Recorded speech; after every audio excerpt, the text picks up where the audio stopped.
My cousin clicked the shutter just once, then sent that single photo to only one person. 20 years later, that same blurry image dragged me into court, branded as a liar who was tearing my family apart. Who really hit me that day?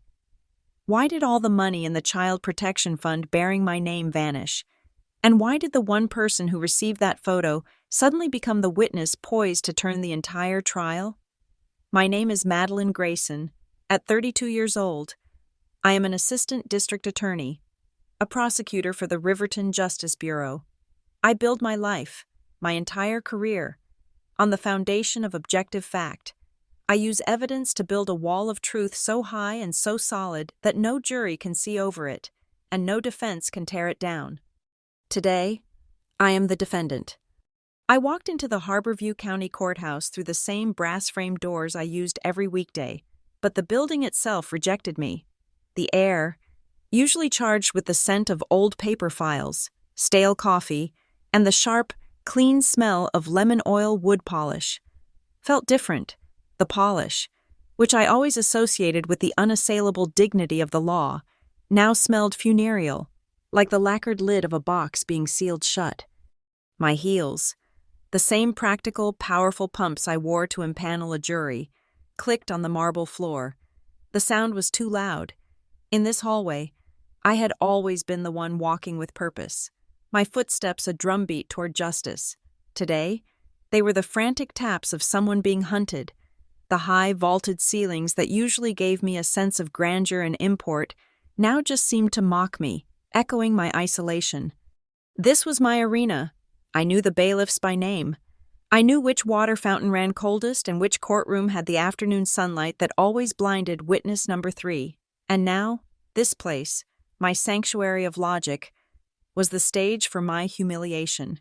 I was walking not toward the prosecution's table, but to the small defense table reserved for the accused, for the liars, for the people I put away.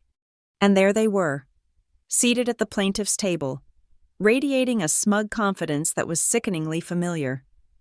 My father, Derek Grayson, sat straight, his shoulders back, wearing his best charcoal gray suit, the one he saved for occasions where he needed to project concerned patriarch. He looked like a man of substance and sorrow, a man burdened by a difficult child. He looked nothing like the man who had passively watched my childhood dissolve. Beside him was Carla, my stepmother.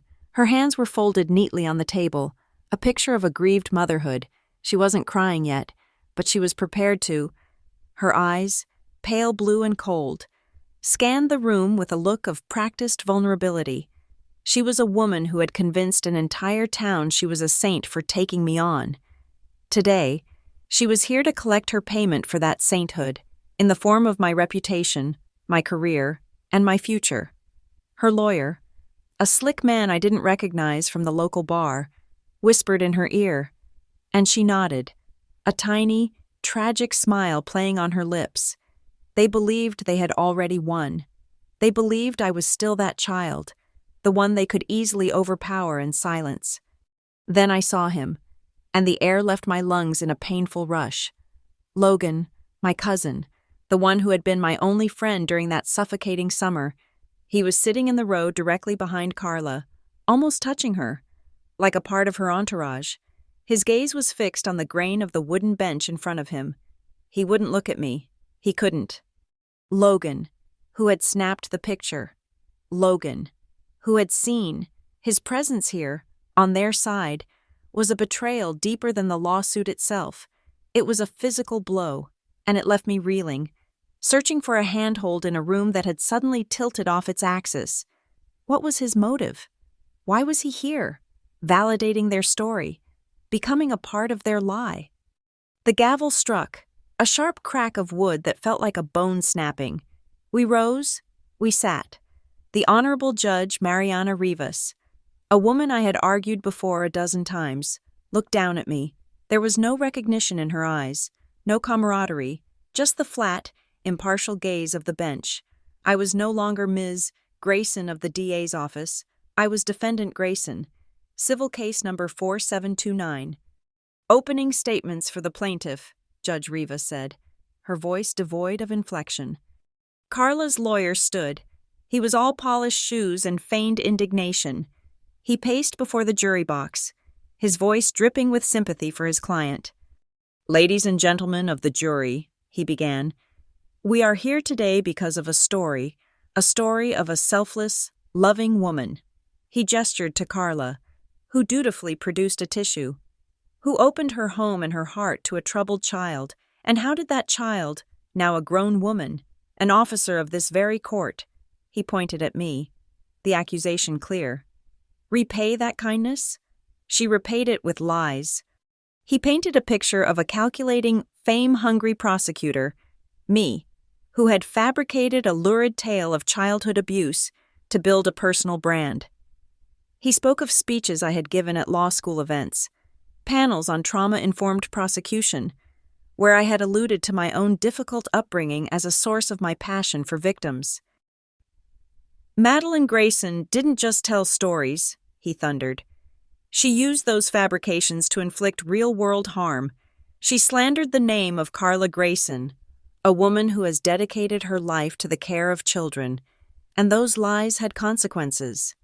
He detailed how Carla had recently been dismissed from her position as a senior caregiver at a prestigious private child care center, Little Oaks Academy, after an anonymous tip linked back to my public statements. He spoke of the damage to the family's honor, the emotional distress, the public shaming. They were suing me for defamation, for damages, for the loss of Carla's income. They were suing me for my life. Then, it was Carla's turn to take the stand. Her performance was masterful. She wept softly as her lawyer guided her through her years of sacrifice. And then came the centerpiece of their entire case. "Plaintiff's Exhibit A," the lawyer announced. An usher dimmed the lights. On the large courtroom screen, an image flickered to life. It was massive, grainy, and horrifyingly familiar. A blown-up, pixelated version of a photograph. It showed a girl, her face a blur of motion and distress. An adult's hand was clamped around her arm, pulling. The adult's body was lunging forward. In the static, blurry context of a single frame, it looked like a blow. It looked exactly like a violent assault. "This," the lawyer said, his voice low, "is the photograph at the center of the defendant's lies." Carla let out a theatrical sob. "She has used this picture, this one moment, to ruin me," she cried, pointing a shaking finger at the screen. "It was a misunderstanding. She was a teenager. She was yelling. She was running out of the house. I was trying to stop her, to protect her. And she turned it into this." She turned her tear-streaked face to the jury. "Madeline fabricated this entire narrative of abuse. She told people I hit her, she broke my heart, and then she destroyed my life. All I ever did was love her." I watched the jury. They were rapt. An older woman in the front row looked at me with open disgust. A man in the back shook his head, his arms crossed. The narrative was simple, powerful, and timeless. The selfless stepmother and the ungrateful, vicious stepchild. I could feel the room turn against me. The weight of their judgment was a physical pressure, crushing the air from my chest. My attorney, Rowan Pierce, sat beside me, utterly still. Rowan was not a colleague from the bureau. He was an independent civil attorney, a man known for taking on quiet, impossible cases. He was calm, methodical, and his presence was the only thing keeping me anchored. He had taken my case pro bono, with only a simple, "I find this fascinating." He scribbled a note on his legal pad and slid it to me. "Breathe. They are overplaying their hand." When the plaintiff's lawyer rested, Rowan stood. He was the opposite of Carla's attorney. No pacing, no soaring rhetoric. He just stood, hands clasped behind his back. "Your Honor." His voice was quiet, but it filled the room. "The plaintiff has presented a compelling piece of theater, centered entirely on a single, decontextualized photograph. We believe the jury deserves more than just one frame of a very long film." "What are you proposing, Mr. Pierce?" Judge Rivas asked, her patience clearly wearing thin. We intend to demonstrate that this lawsuit is not about defamation, but is, in fact, an attempt to silence Ms. Grayson and conceal a far more significant wrongdoing. The story of this photograph is not what the plaintiff claims.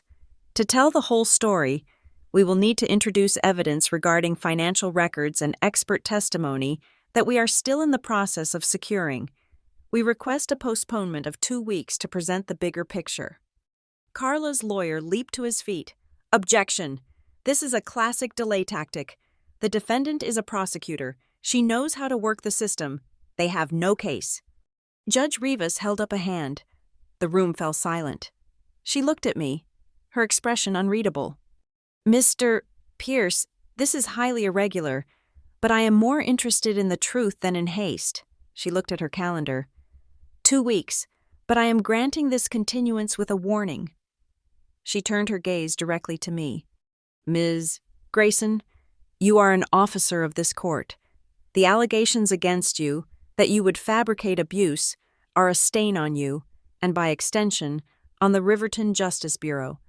If you are found to have lied in this matter, I will not only rule in favor of the plaintiff, but I will personally file a complaint with the state bar. You are risking more than just money. You are risking your entire career. Do you understand me? Yes, Your Honor, I said. My voice was hoarse, but it didn't break. Court is recessed. She banged the gavel. The moment the sound hit, the room exploded. It was a feeding frenzy. Reporters, who had been held back, surged forward. Microphones were shoved in my face. Flashbulbs went off, white and blinding, making me feel like I was back in that blurry photograph, trapped in a moment of overexposure. Ms. Grayson, did you fake your abuse? Is the Bureau investigating you? Why would you lie about your stepmother? I saw the headlines already forming, the words flashing in my mind. Prosecutor faked abuse for career. DA's office sued for defamation. Rowan put a hand on my back. Walk. Don't run. Don't speak. I turned my back to the cameras, a wall of shouting and accusations at my heels. I felt their lenses on me, capturing this new image, the prosecutor in disgrace, fleeing her own courthouse. I pushed through the brass doors, out into the blinding afternoon light, but as I walked down the steps, the shame was burned away by a cold, familiar fire, the fire that had made me a prosecutor in the first place. I wasn't just here to save my career. I wasn't just here to win a lawsuit. They had made a fatal mistake. They had brought the one thing that defined my childhood into the one place where I was the strongest. They had brought their lies into my house. I would tear it all down. I would find out why Logan sat behind them. I would find out what they were so desperate to hide that they would risk public humiliation to silence me. I would dig everything up, not just to find out who was lying, but to find out, once and for all, what truly happened on the day that photograph was taken. The image on the courtroom screen, that grainy, blown-up artifact of a life I'd tried to bury, wouldn't leave me. Driving back from the courthouse, the suspension in Rowan's quiet sedan did nothing to stop the shaking in my hands. The photo wasn't the truth, not the whole truth, but it was the beginning of the end. Or perhaps, the end of the beginning. To understand the lie, you have to understand the time before it. The story didn't start in that courtroom, or even on the day of the photo.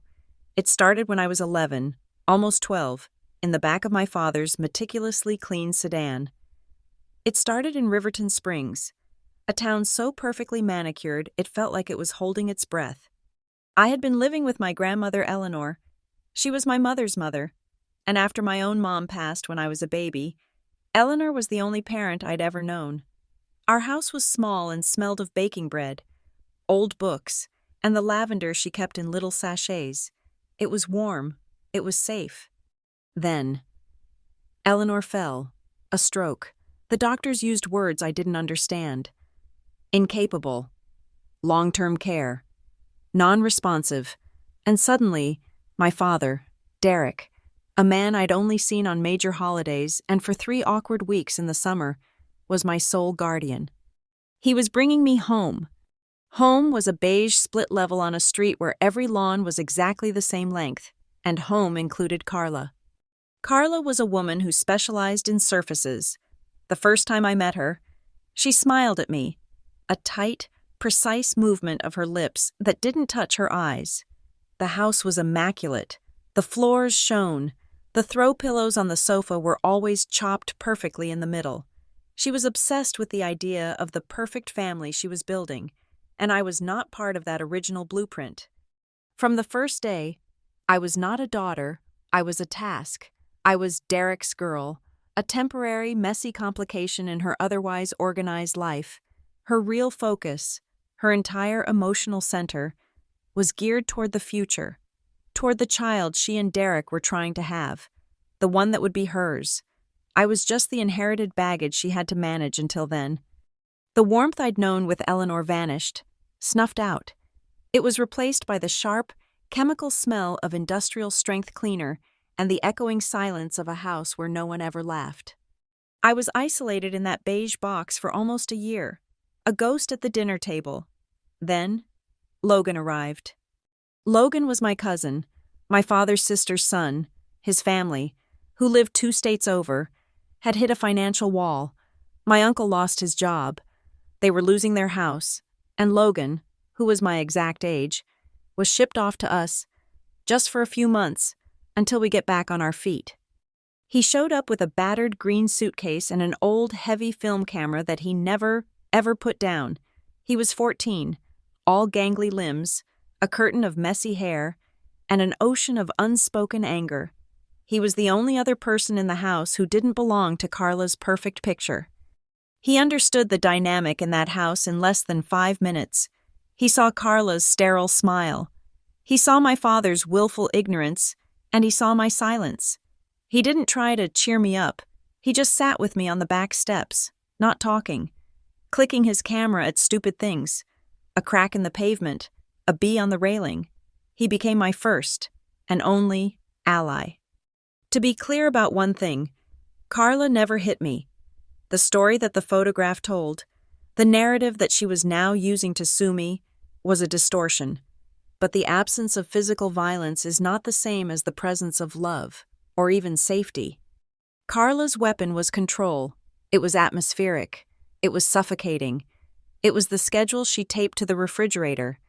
Laminated. Madeline, 3:30 p.m. to 4:30 p.m. Homework, 4:30 p.m. to 5 p.m. Tidy room, 5 p.m. Set table for dinner. It was the way she looked at my clothes, the ones Eleanor had bought me. We don't wear stripes with plaid. Madeline, it's chaotic. It shows a lack of self-respect. It was the comments at dinner, always delivered in that soft, disappointed voice, that made my father shift uncomfortably.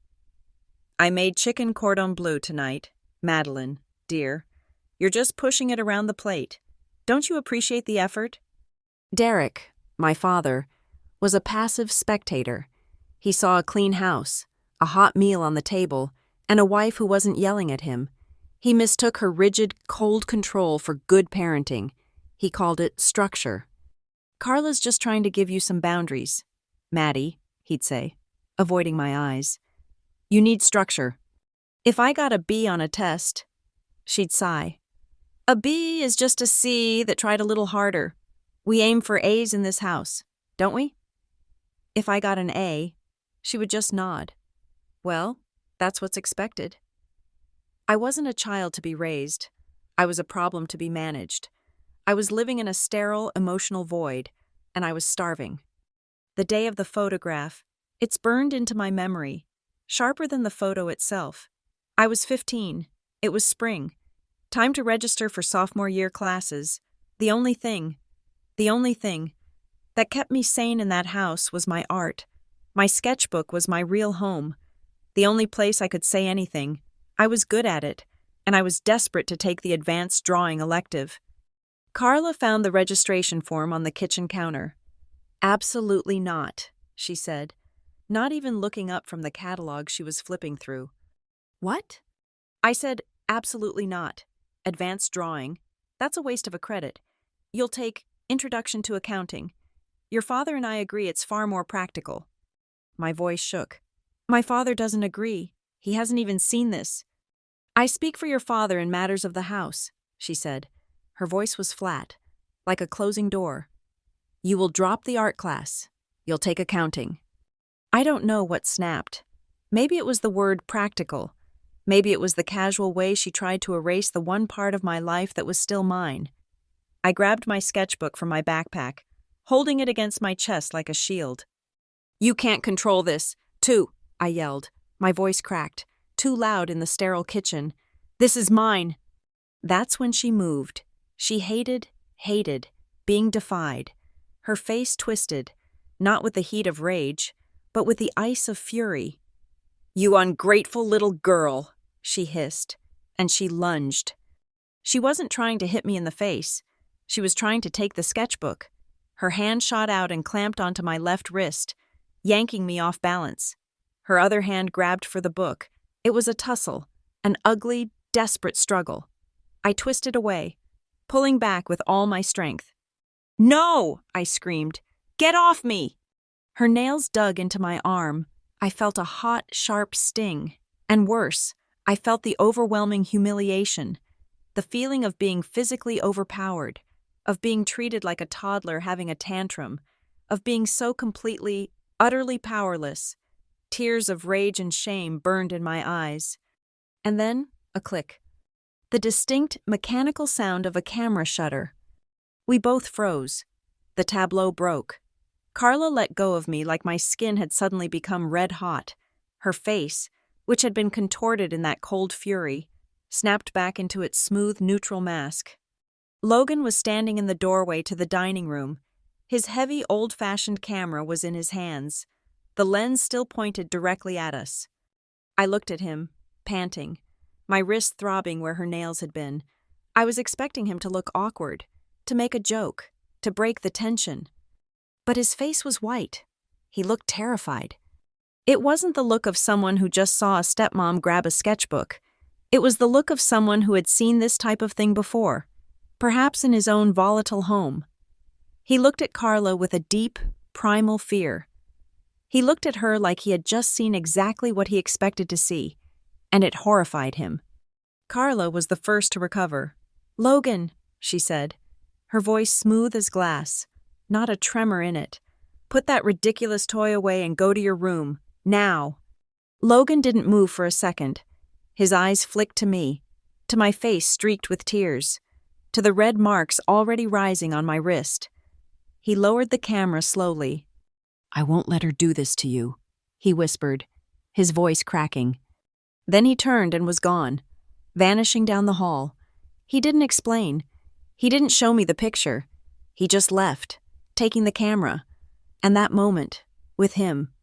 That night, when Derek came home at 7, the narrative was already set. Carla was waiting for him, dabbing at her dry eyes. I was the insolent, hysterical stepdaughter. I had screamed and yelled and flown into a rage. I had pushed her when she calmly tried to discuss my attitude. Derek, as always, took the path of least resistance. He didn't want conflict. He wanted peace. And Carla's version of the story was the one that required the least amount of effort from him. "Maddie, you're grounded," he said, not meeting my eyes. "For 2 weeks, and you will apologize to Carla. We are a family, and you will show respect." I went to my room and locked the door. It was the final confirmation of what I already knew. The adults were a united front. The truth didn't matter. Their version of family was the only one that was allowed. I had no idea what was happening in Logan's room down the hall. I didn't know that he had taken the film to the 1-hour photo at the pharmacy. I didn't know he was scanning that one, blurry, damning frame into the computer. I didn't know he was adjusting the contrast, making the shadows deeper, making her lunge look even more aggressive, more violent. I didn't know that, late that night, he attached that single image to an email and sent it to one person, a person I hadn't thought about in months. The subject line was blank. The body of the email contained only 5 words. "You need to see this." Things got very strange after that. A week later, Logan was gone. Suddenly, his parents were back on their feet, and it was too much of an imposition for him to stay. He was gone before I could even ask him about the photo. And Carla? Carla changed. It wasn't a big, obvious shift. There was no apology, but she became soft, superficially. She stopped commenting on my clothes. She reconsidered the class schedule. An introduction to accounting was never mentioned again. She let me take the art class. She started making my favorite dinner, spaghetti, once a week. It all felt false. It felt like a performance for an unseen audience. Then, other things changed. My father, who had always complained about money, suddenly seemed flush. He bought a brand new, top-of-the-line riding lawnmower. Carla got a new, dark blue sedan. When I asked, Derek just clapped me on the shoulder, a rare gesture of affection. Things are just looking up, Maddie girl, just focusing on our family. One afternoon, I came home early and overheard him in his study. The door slightly ajar. His voice was low, professional. Yes, the first installment of the stipend arrived. Yes, we'll use it directly for Madeline's care. Of course, new furniture for her room, perhaps, and some specialized extracurriculars, whatever the Child Protection Fund requires. I froze in the hallway. Child Protection Fund? Stipend? No one ever sat me down. No one ever explained. No social worker ever came to the house to ask me a single question. There was no dramatic rescue. There was no confrontation. There was just a check. I was left in the same house, with the same people, but the air was different. I was no longer just a burden. I was, apparently, a source of income. All these years, I'd carried that feeling of profound, suffocating isolation, the feeling that I was the one who was crazy, that the fight hadn't been a big deal, that the photo was a lie, but one I somehow benefited from. I remembered the shame. I remembered the pull. I remembered her nails. But I never, ever remembered a hit. I was just a girl, trapped in a house, surrounded by secrets. Secrets that were being paid for, in my name. And it all started with one blurry, misunderstood photograph. The 2-week continuance Judge Rivas had granted felt less like a reprieve and more like a ticking clock, each second counting down to the potential end of my career. I was on forced administrative leave from the Riverton Justice Bureau, a polite term for being benched. So I spent my days not in my own office, but in the sterile 10th floor conference room of Rowan Pierce, my civil attorney. Rowan was not a bulldog. He was a scholar, a man who spoke in measured tones and believed that the truth was always found in the footnotes. He didn't pace. He sat, perfectly still, absorbing information. Carla's legal team filed for discovery on everything related to your time in law school, Rowan said, his voice quiet. They want to know if you ever wrote a paper, attended a seminar, or spoke on a panel about childhood trauma. They are building their fabrication narrative. It's what I would do, I said, the words tasting bitter. It's what they did, he said. So I filed my own discovery motions. They are focused on the last 10 years.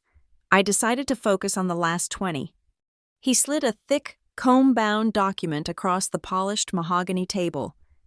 The fluorescent lights overhead glinted off the clear plastic cover. The title, printed in a simple, bold font, made the air leave my lungs. The Grayson Child Support Trust. My name on a document I had never seen. I don't understand, I said, my hand hovering over the cover. What is this? This, Rowan said, is the real story. You weren't technically the beneficiary, Madeline, you were the justification. I opened it, my prosecutor's brain. The one trained to find the narrative in the paperwork took over. The part of me that was still 15 and bleeding in a hallway went quiet, and the attorney started to read. The trust was established 19 years ago, just weeks after the fight, just weeks after Logan was sent away. The grantor was a prominent, state-level child protection organization, a nonprofit dedicated to intervening in at-risk domestic environments. The initial principal was a number that made me feel dizzy. It was a substantial sum. It was enough money to have paid for my entire undergraduate education, my law school tuition, and a down payment on a house, all without my ever having to take out the mountain of student loans that still sat on my credit report. I flipped to the last page. The current ledger. Current balance, $412. They emptied it, I whispered. The words were dry. They took it all. They managed it, Rowan corrected, his voice precise, and managed it very, very well. From their perspective, look at the administrative charter. I turned back to the second page. Designated administrators and sole guardians of the fund, Derek Grayson and Carla Grayson. My father and my stepmother, the concerned parents. They were appointed, Rowan continued. Under a family preservation stipulation, the fund's mandate was to provide resources to improve the minor's living environment and provide for the minor's therapeutic, educational, and developmental needs, thereby avoiding the trauma of removal from the home. I read the next part, the part that mattered, and my vision tunneled. Basis for intervention. The Grayson Trust was activated following the review of compelling photographic evidence provided by a concerned third party, indicating a potentially volatile and emotionally harmful domestic environment for the minor, Madeline Grayson. I looked up at Rowan, the document heavy in my hands. Photographic evidence, I said. Not a medical report, not a police filing, not an interview with me, just the picture. It was all just Logan's picture. Yes, Rowan said, but look closely. Madeline, look at what is not in this file. There is no official legal finding of physical abuse. There is no social services report that states Carla struck you. The entire file is built on potential, risk, and emotional harm. The photograph was the catalyst, but the trust itself was built on ambiguity, an ambiguity your father and stepmother learned to exploit. He was right. I read the intake notes. Derek and Carla had been interviewed. They had signed a family improvement pact. They had promised to cooperate fully and commit to using all allocated funds for the sole benefit and enrichment of the minor. Sole benefit, I repeated, the phrase turning to acid in my mouth. Rowan directed me to the appendix, the ledgers, pages and pages of them, a 19-year-long spreadsheet of withdrawals. Their definition of sole benefit was flexible, Rowan said, his voice laced with the driest irony. My finger traced the lines, and my past reformed in front of my eyes, no longer as a series of emotional slights, but as a cold, hard list of transactions. Withdrawal, $5,000. Purpose, educational environment improvement. I remembered that. That was the year my father built a brand new home office, complete with cherrywood desks. Withdrawal, $18,500. Purpose, therapeutic home environment upgrade. That was the granite countertops in the kitchen, the stainless steel appliances. The renovation Carla had claimed was for the whole family. Withdrawal, $6,000. Purpose, child transportation safety. The new, dark blue sedan. The one I was never allowed to drive. The one that replaced their old car, while I continued to take the county school bus every single day until I graduated. Withdrawal, $4,000. Purpose, adolescent mental health services. This one stopped me. I looked at Rowan, my mind reeling. Therapy? I never went to therapy. Not one session. I told my father I was unhappy, and he told me I was too dramatic. They never took me to a therapist. Perhaps the therapy was for them, Rowan mused, to help them cope with the stress of your difficult adolescence. They never touched the principal, I noted, my prosecutor brain analyzing the strategy. They just skimmed the interest, the mandated disbursements, year after year, a steady income stream. As long as you were under their roof, as long as you were the at-risk minor, you were an asset, Rowan concluded. You were their golden goose, and it all started with one blurry picture. I leaned back, the leather of the chair creaking in the silent room. The entire lawsuit, Carla's performance in court, her tears about her lost reputation. It all snapped into a new, hideous focus. She's not suing me for defamation, I said. the logic clicking into place like a lock. She's suing me for leverage, my speeches, my job as a prosecutor. I became a threat, not to her reputation as a mother, but to her narrative as a victim. If I ever started digging, if I ever found this, she's silencing me. It's a preemptive strike. Precisely, Rowan said. She can't be the aggrieved party in a defamation suit if she's the prime suspect in a 19-year-long financial fraud. She's trying to get a judgment against you, to legally brand you a liar, before you ever had a chance to find out the truth. But how did it start? I pushed. Logan? He sent the photo. But to whom? He wouldn't know about a trust fund. No, he wouldn't, Rowan agreed. He turned back to the first page of the trust agreement, to the signature block at the very bottom. The intake officer who filed the original report, the person who received the photo, the concerned third party who had put the entire machine in motion. Rowan placed his finger on a name, signed in a neat, flowing, and familiar cursive. Hannah Reed. The name hit me like a physical blow. Ms. Reed? You know her. It wasn't a question. She was my guidance counselor. I breathed. At Riverton Springs High. She was the only one. The memories, which I hadn't accessed in years, came flooding back. Ms. Reed's office. It was a tiny, cramped room that always smelled of peppermint tea and old books. It was the only place in that entire school, in that entire town, where I didn't feel like I was suffocating. I used to eat my lunch in there, just to avoid the cafeteria. I'd sit and draw in my sketchbook while she worked at her desk. We talked, not about anything specific, not about abuse. I talked about feeling invisible. I talked about art, about wanting to go to a college in a city far away. I talked about my father being distant, and Carla being controlling. I told her I felt like I was living in someone else's house, under someone else's rules, and I couldn't breathe. She was the only adult who ever just listened. I told Rowan, the tightness in my throat surprising me. She never told me I was dramatic. She never told me to try harder. She just let me be. I looked at him, the implications crashing down. Logan, he didn't send the photo to the police.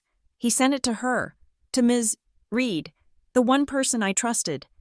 A new, darker thought began to form. Rowan, I never told Hannah that Carla hit me. I never used that word. I told her I was unhappy, but I never alleged a crime. Why would she activate a child protection fund? Was it possible? Had Logan's photo, combined with my own vague teenage confessions of angst, been twisted into something it wasn't? Had Ms. Reed overreacted? Or, a more chilling thought, had Logan been part of it? His appearance in court, sitting behind Carla, suddenly felt less like a betrayal and more like a confirmation. What if he sent the photo to Hannah, knowing it would start this? What if it was all a plan?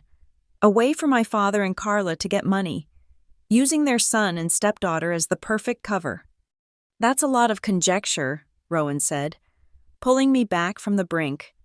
We work with evidence, and right now, the evidence shows that two people are at the absolute center of this story. Logan, who took the photo, and Hannah Reed, who used it. We need to find them, before Carla's legal team does. He closed the file. The plastic cover snapped shut with a sound of utter finality. Carla wants to litigate a feeling, Rowan said. She wants to have a public argument about the definition of the word hit. That's a messy, emotional fight in front of a jury. The weeping mother often wins those. He tapped the thick-bound document. This, however, is not a feeling. This is a paper trail. This is a set of facts. This, Madeline, is wire fraud. This is embezzlement. This is a crime. Our strategy just changed, he said, and I saw the hunter's look in his eyes for the first time. We are no longer on the defensive. We are going to stop arguing about whether or not you're a liar. We are going to pivot this case, and we are going to ask a much simpler question. Where did the money go? He stood up, the meeting over. Find Logan. Find Hannah Reed. This lawsuit isn't a threat anymore. Madeline, it's a key.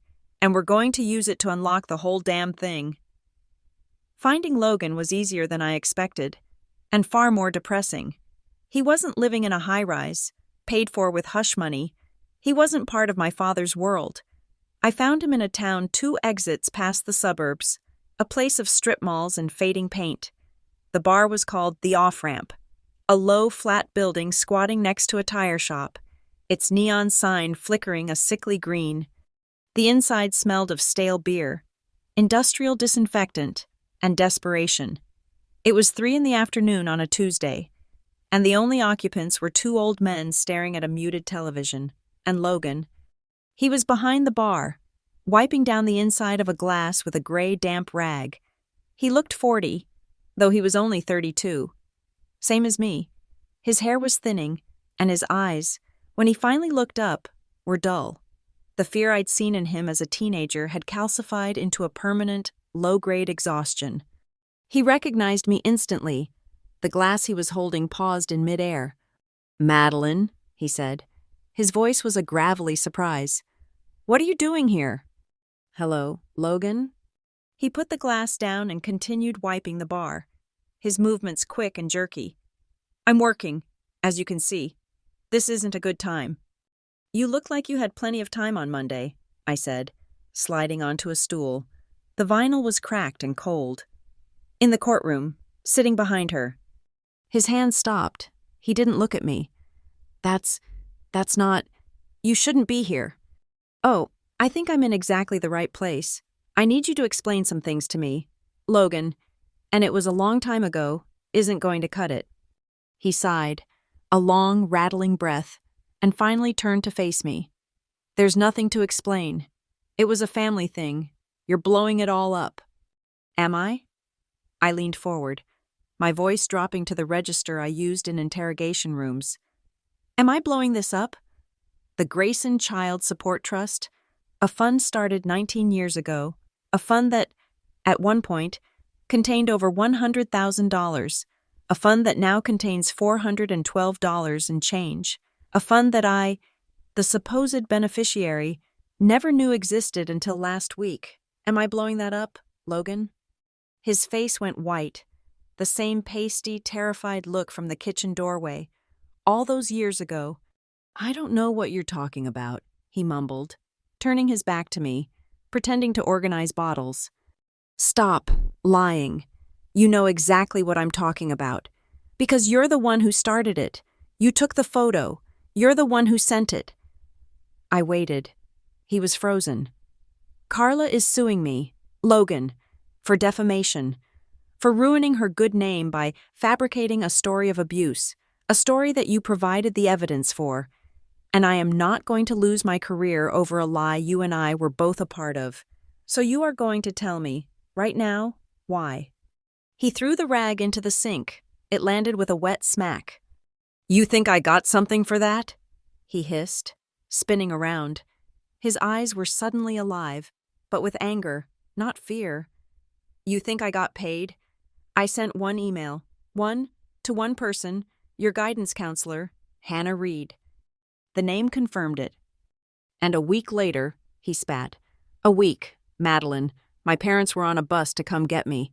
My own mother wouldn't look at me, called me a snake, said I betrayed Derek and Carla, said I had no idea what was really going on. They cut me off. I wasn't allowed to visit. I wasn't even allowed to call you. I didn't get a dime. I got thrown out. That's what I got." He was breathing hard, his knuckles white on the edge of the bar. "I didn't send it to hurt anyone," he said, his voice dropping, breaking. "I sent it to get help. For you." "Help? You told the court, or at least, you're going to tell them, that she hit me." "No!" he shouted, then looked around, realizing he was yelling. The old men hadn't moved. "No, I never said she hit you. I never saw her hit you. That's the part everyone always gets wrong." "Then what did you see, Logan? What was so bad you had to send that photo?" He slumped, the anger draining out of him, leaving the exhausted bartender behind. "I saw the house. I saw the air. It was like living in a glass box, and Carla just kept sucking the oxygen out, one little puff at a time. It was the way she looked at you when you dropped a fork, the way your dad would just disappear into his study. It was toxic. It felt like my house. I stared at him. What do you mean? It felt like your house. Why do you think I was there, Madeline? A vacation? My parents sent me to your dad to be fixed, to get some discipline, because Carla had told them I was a problem child, that I was prone to exaggeration. That's what she called it. This was new. She told them that before you even got there? Oh, yeah. She was laying the groundwork. She told them I was a bad influence. But when I got there, I realized she just wanted someone else in the house who was scared. It made her feel powerful. She loved having 2 kids who were walking on eggshells. He shuddered, a real full-body tremor. And she knew I was scared of her, he whispered. She knew I had history. What history? She had leverage. A few weeks before the photo incident, I was in the front yard. The kid from next door, little Timmy, the one with the glasses. He was on his bike, and he rode over her prize-winning petunias, right onto the lawn. She went ballistic. He stopped, his eyes unfocused, seeing it again. She didn't yell.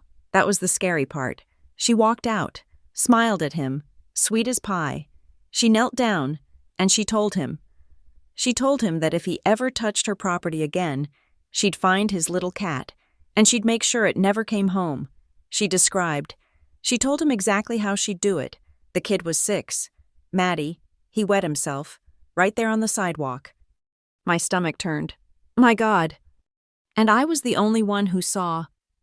She knew I saw. She stood up, brushed off her knees, looked right at me, and said, "We all have to protect the things we love, don't we, Logan?" From that day on, she had me. I was terrified of her. I knew what she was. Not violent. Something worse. "So, the photo," I prompted, my voice quiet. "You took it." I took it because it was the first time I saw her lose that control. The first time she broke, when she lunged at you, and you screamed. I thought, This is it. This is the proof. The thing that shows she's not perfect. I thought Hannah Reed, the counselor, would, I don't know, talk to her, make her stop. I just wanted an adult to finally look. So what happened? Hannah Reed called social services. A woman in a cheap suit came to the house, talked to Carla for an hour. Derek was there. They were all smiles. The woman left. I got sent home the next week. And then the money started, I finished. He nodded, looking bitter. Then the money started. The new sedan. The new deck. The renovations. I heard them. You know, I was still allowed to come for Christmas. Once, I was in the hall. Carla was on the phone with one of her friends, laughing. She said, "I'll never forget it." She said, "Turns out the girl is useful after all. At least she pulled in some money for us." She was talking about you, like you were a tax write-off. We sat in silence. The weight of 19 years of shared, unspoken history settled over the bar. "I'm sorry. Maddie," he whispered, his eyes on the countertop. "I was 15. I was scared. I was a coward. By the time I realized what she'd done, what they were doing, it was too late. I just wanted to forget. I just wanted to be done with all of them." "Then why, Logan?" I asked, my voice raw. "If you know all this, why were you in that courtroom, sitting behind her?" He looked up, and the shame in his eyes was so profound it was almost physical. "She called me," he said, "last month. The second she got your first legal response, she didn't offer me money. She didn't threaten. She just reminded me. She said, 'Logan, dear, I know you'll want to do the right thing and tell the truth. You were there.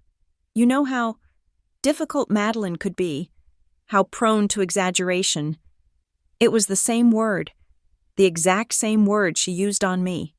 The old fear, the leverage that never expired. So you were just going to sit there?" I demanded. "You were going to let them destroy me, just because you're still scared of her? What do you want from me? Madeline?" He slammed his hand on the bar. "You're a prosecutor. You have a fancy lawyer. I'm this. I'm a guy who serves beer at 3 in the afternoon. She can't take your life away. She could still ruin mine." "She already has, Logan," I said, my voice flat. "And she's not going to ruin mine." I stood up, pulling a 20 from my wallet and dropping it on the bar. "For your time." I turned and walked away. I was halfway to the door when his voice called out, "Wait." I stopped, but I didn't turn around. "I was a coward," he said, his voice thick. I'm tired of being a coward." I heard him fumbling with something, the jingle of keys. When I turned, he was holding his key ring. Attached to it was a small, battered USB drive, the plastic casing yellowed with age. "I was a kid," he said, "but I wasn't stupid. I kept everything. I never gave them the originals." He slid the drive off the key ring and held it out. I walked back and took it from his hand. His palm was damp. "What is this?" "The original scan, the one I sent to Hannah. But it's also the rest of the roll, the frames I didn't send, the frames right before and right after." I looked at the small piece of plastic in my hand.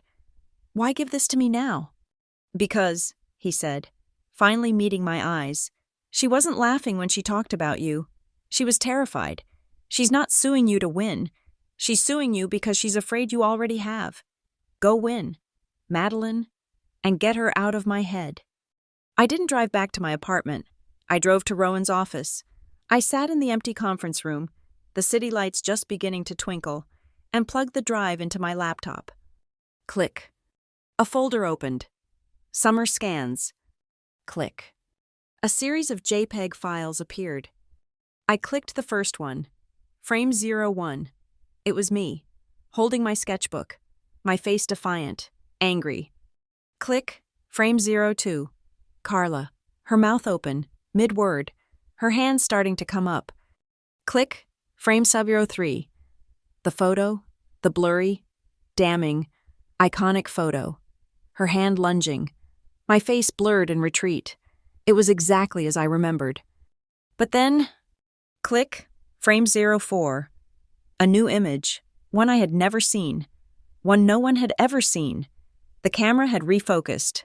It was sharp.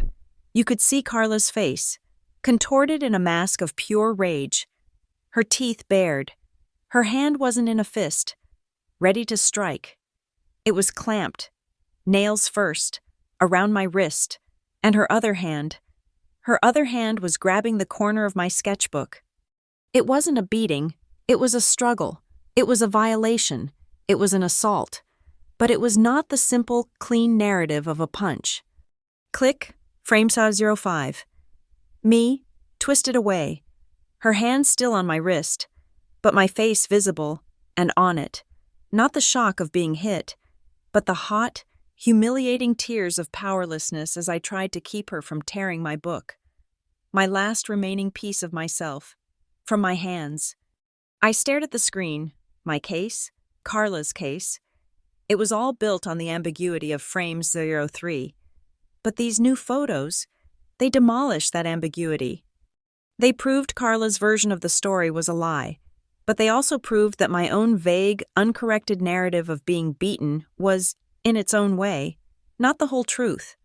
This flash drive didn't just give me ammunition, it gave me the entire, messy, complicated, and awful truth. And I suddenly understood. This evidence wouldn't just win my case. It would vaporize the lie that had funded my family and fueled my career. For the last 19 years, the lie wasn't the hit. The lie was that a single, blurry moment was the entire story. Rowan drove. I sat in the passenger seat, the small, cheap USB drive feeling impossibly heavy in my coat pocket. Logan's entire, unedited truth was on that drive. But it only answered what happened. Not how. How did a single, blurry photo from a 15-year-old boy, sent to a high school guidance counselor, turn into a 19-year-long trust fund that my parents systematically looted? Rowan had found Hannah Reed in less than a day. She wasn't hiding. She was just gone. Her new life was 3 hours north, in a small town called Cypress Lake. It was a town of antique shops, a single traffic light, and a pervading sense of quiet. Her house was a small, neat cottage set back from the water, surrounded by a garden that was dormant for the winter but still looked meticulously cared for. It was the antithesis of Carla's beige, sterile box. This was a home. We walked up the stone path.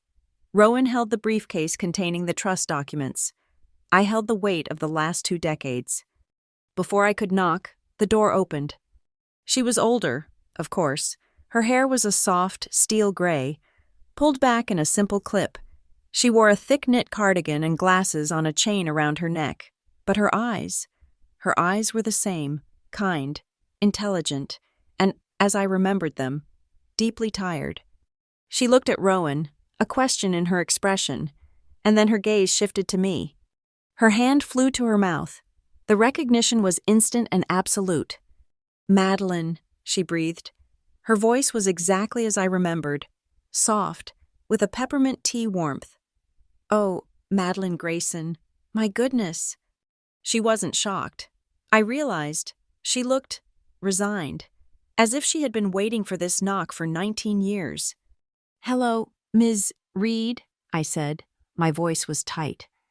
"It's just Hannah, please," she said, her eyes already welling with tears. She looked at me, her gaze taking in my suit, my posture, the adult I had become. You're a woman. Of course you are." She stepped back, opening the door wider. "Please, come in. You too, Mr. Pierce," Rowan said. "Her attorney." The attorney hung in the air, cold and sharp. Hannah flinched, but she nodded. "Yes, I suppose that's why you're here." The house was warm. It smelled of old books and cinnamon. I saw a sketchbook, a new one, sitting on an end table, and the sight of it, the echo of my own lost identity, was a physical ache. "I still remember your drawings, Madeline," she said, following my gaze. "Your charcoal birds, they were so beautiful. You always had such a strong, quiet line." "I'm not here to talk about art, Hannah," I said, unable to soften my tone. She nodded, the tears now spilling, and she brushed them away with an impatient hand. "No, of course not. You're here about the photograph." The admission was so fast, so complete, it took my breath away. "You knew," I whispered. "I've been waiting," she corrected. She motioned to the sofa. We sat. Rowan placed his briefcase on the floor, his hands folded. The perfect silent witness. "Logan sent it to me," Hannah said, sitting in the armchair opposite us, her hands twisting in her lap. "That night, I was at home, checking my school email, which I never should have been doing, and there it was. No subject, just that awful picture, and 5 words. 'She's not okay. Help her.'" She looked at me, her gaze pleading. "Madeline, I want you to understand. I sat in my office with you for months. I listened to you. I knew. The environment you were in. You never used the word abuse. You never had to. You used words like suffocating, invisible, controlled, cold. You talked about how you just wanted to draw, and how she saw even that as a defiance. You were a child, starving for a single drop of uncomplicated warmth, and they were giving you ice. "So you saw the picture," I said. "And you—" "What? You called the state? You filed a report?" "No," she said, and the word was so sharp it startled me. "No, that's what you have to understand. I couldn't— the photo, as a piece of legal evidence, it was ambiguous. I was a mandated reporter. Yes, but I knew what would happen. I'd call the hotline. A state investigator, overworked and underpaid, would come to the house. Carla and your father would put on their concerned parent faces. They would charm them, or bully them. They would say you were a difficult teenager, prone to exaggeration, and what would happen? The case would be closed in a day, and your life would have become 10 times harder. The only thing that would have changed is that you would have been forbidden from ever speaking to me again." She was right. That's exactly what would have happened. So I didn't call the state, she said, leaning forward. I couldn't. It was too blunt an instrument. I didn't want to take you out of that home. Madeline, I wanted to make that home safer for you. I wanted to give you power. The trust, I said, my voice flat. The Grayson Child Support Trust. She nodded, more tears falling. I had a friend, an old friend from law school. Before I burned out and became a counselor, he worked in philanthropic law, charitable trusts. I called him. I said, I have a situation, a minor in a toxic environment. I called it circumstantial evidence. I sent him the photo and my anonymized notes from our sessions. You sent him my private notes? I took your name off, she said, her voice cracking. I was desperate. I asked him, is there a way? Is there a legal mechanism to force a family to do better? To provide support with strings attached? And there it was. The moment my life pivoted. It was his idea, she said. A family preservation stipulation, the grant from the child protection nonprofit, the Grayson Child Support Trust. It was supposed to be a tool, a way to force them to spend money on you, on therapy you needed, on better educational materials, on a safer, warmer home environment. It was supposed to create a safety net, an escape hatch for you if you ever needed it for college or to get your own apartment. You did that? I was stunned. You created a trust fund for me? I tried, she whispered, her face crumbling. I thought I was so clever. I thought no parent could be so monstrous as to see that kind of resource, that second chance, and just steal it. She looked at Rowan, then back to me. I trusted them. That was my mistake. I trusted that, at their core, Derek and Carla loved you and would do the right thing if they were just nudged and given the money to do it. They didn't, I said. They bought a sedan. They bought a new kitchen. They bought a riding lawnmower. I never saw $1. I never had a single hour of therapy. I know, she said, her voice full of a guilt so old it was part of her. I heard, a few months later, I heard from another teacher. Did you hear? The Graysons are renovating. And then, Carla's driving a brand new car. And all I could think was, you were still eating your lunch in my office. Every single day. Nothing had changed for you. Nothing.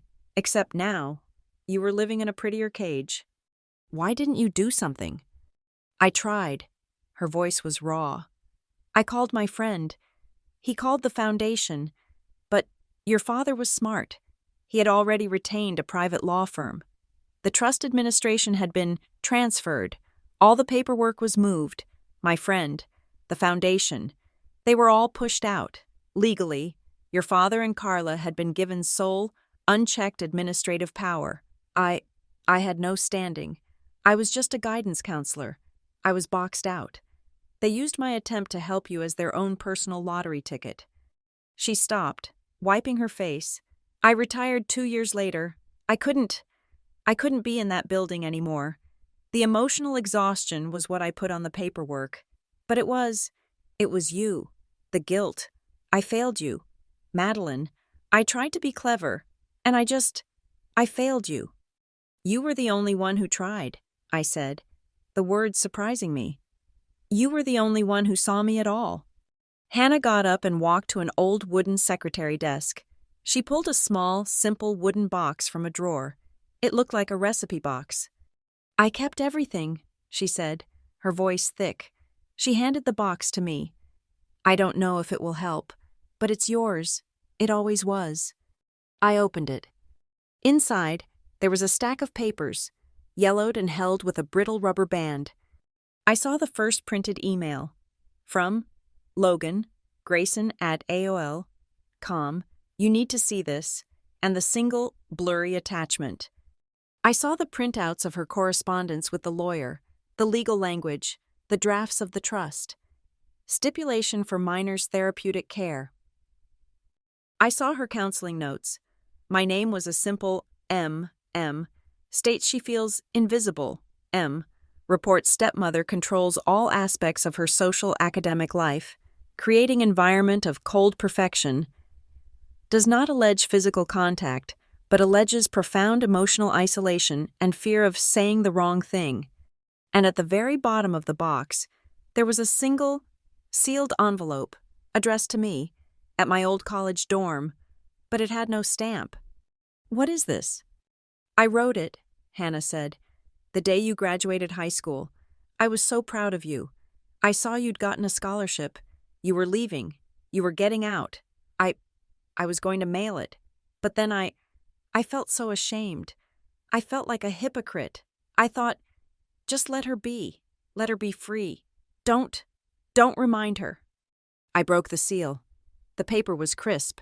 Her handwriting was the same neat, flowing cursive from the trust document. "My dearest Madeline," I read aloud, my voice shaking. "You are on your way. You are going to go out into the world, and you are going to be brilliant. But I need you to know one thing before you go.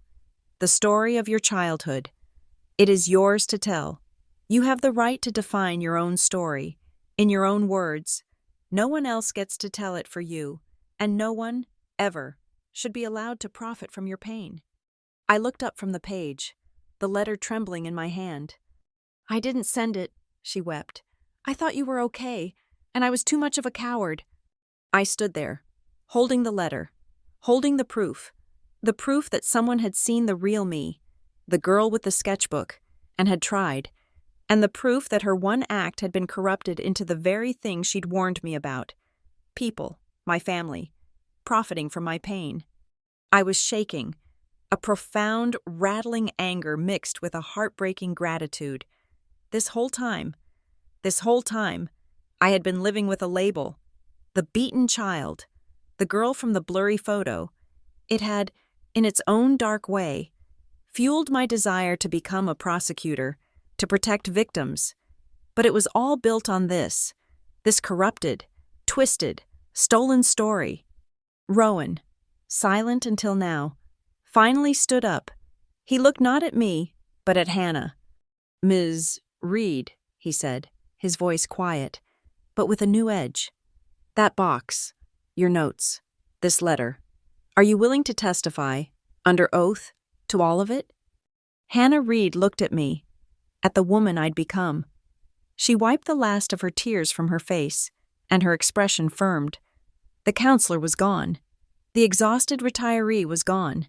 In her place was the woman who had tried to move mountains for a sad girl in her office. "They used her," Hannah said, her voice cold. "They used her pain, and they used my help. Yes, Mr. Pierce, I will testify." Rowan nodded. Once, he turned to me.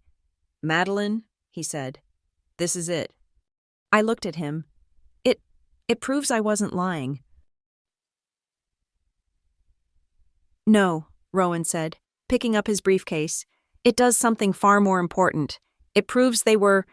Carla wants to put your feelings on trial. She wants to argue about a word. She wants to litigate a single, blurry photograph." He held up the box. "We're not going to let her. We're going to use this. We're going to put her bank account on trial." The drive back from Cypress Lake was silent. The small wooden box from Hannah Reed sat on my lap, a 19-year-old time bomb. Rowan didn't speak, but I could feel the energy coming off him in waves. It wasn't just contemplation, it was preparation. The scholar was gone, and the tactician had taken his place. The next morning, the first shot was fired. Rowan filed the countersuit. It was a beautiful, brutal piece of legal writing.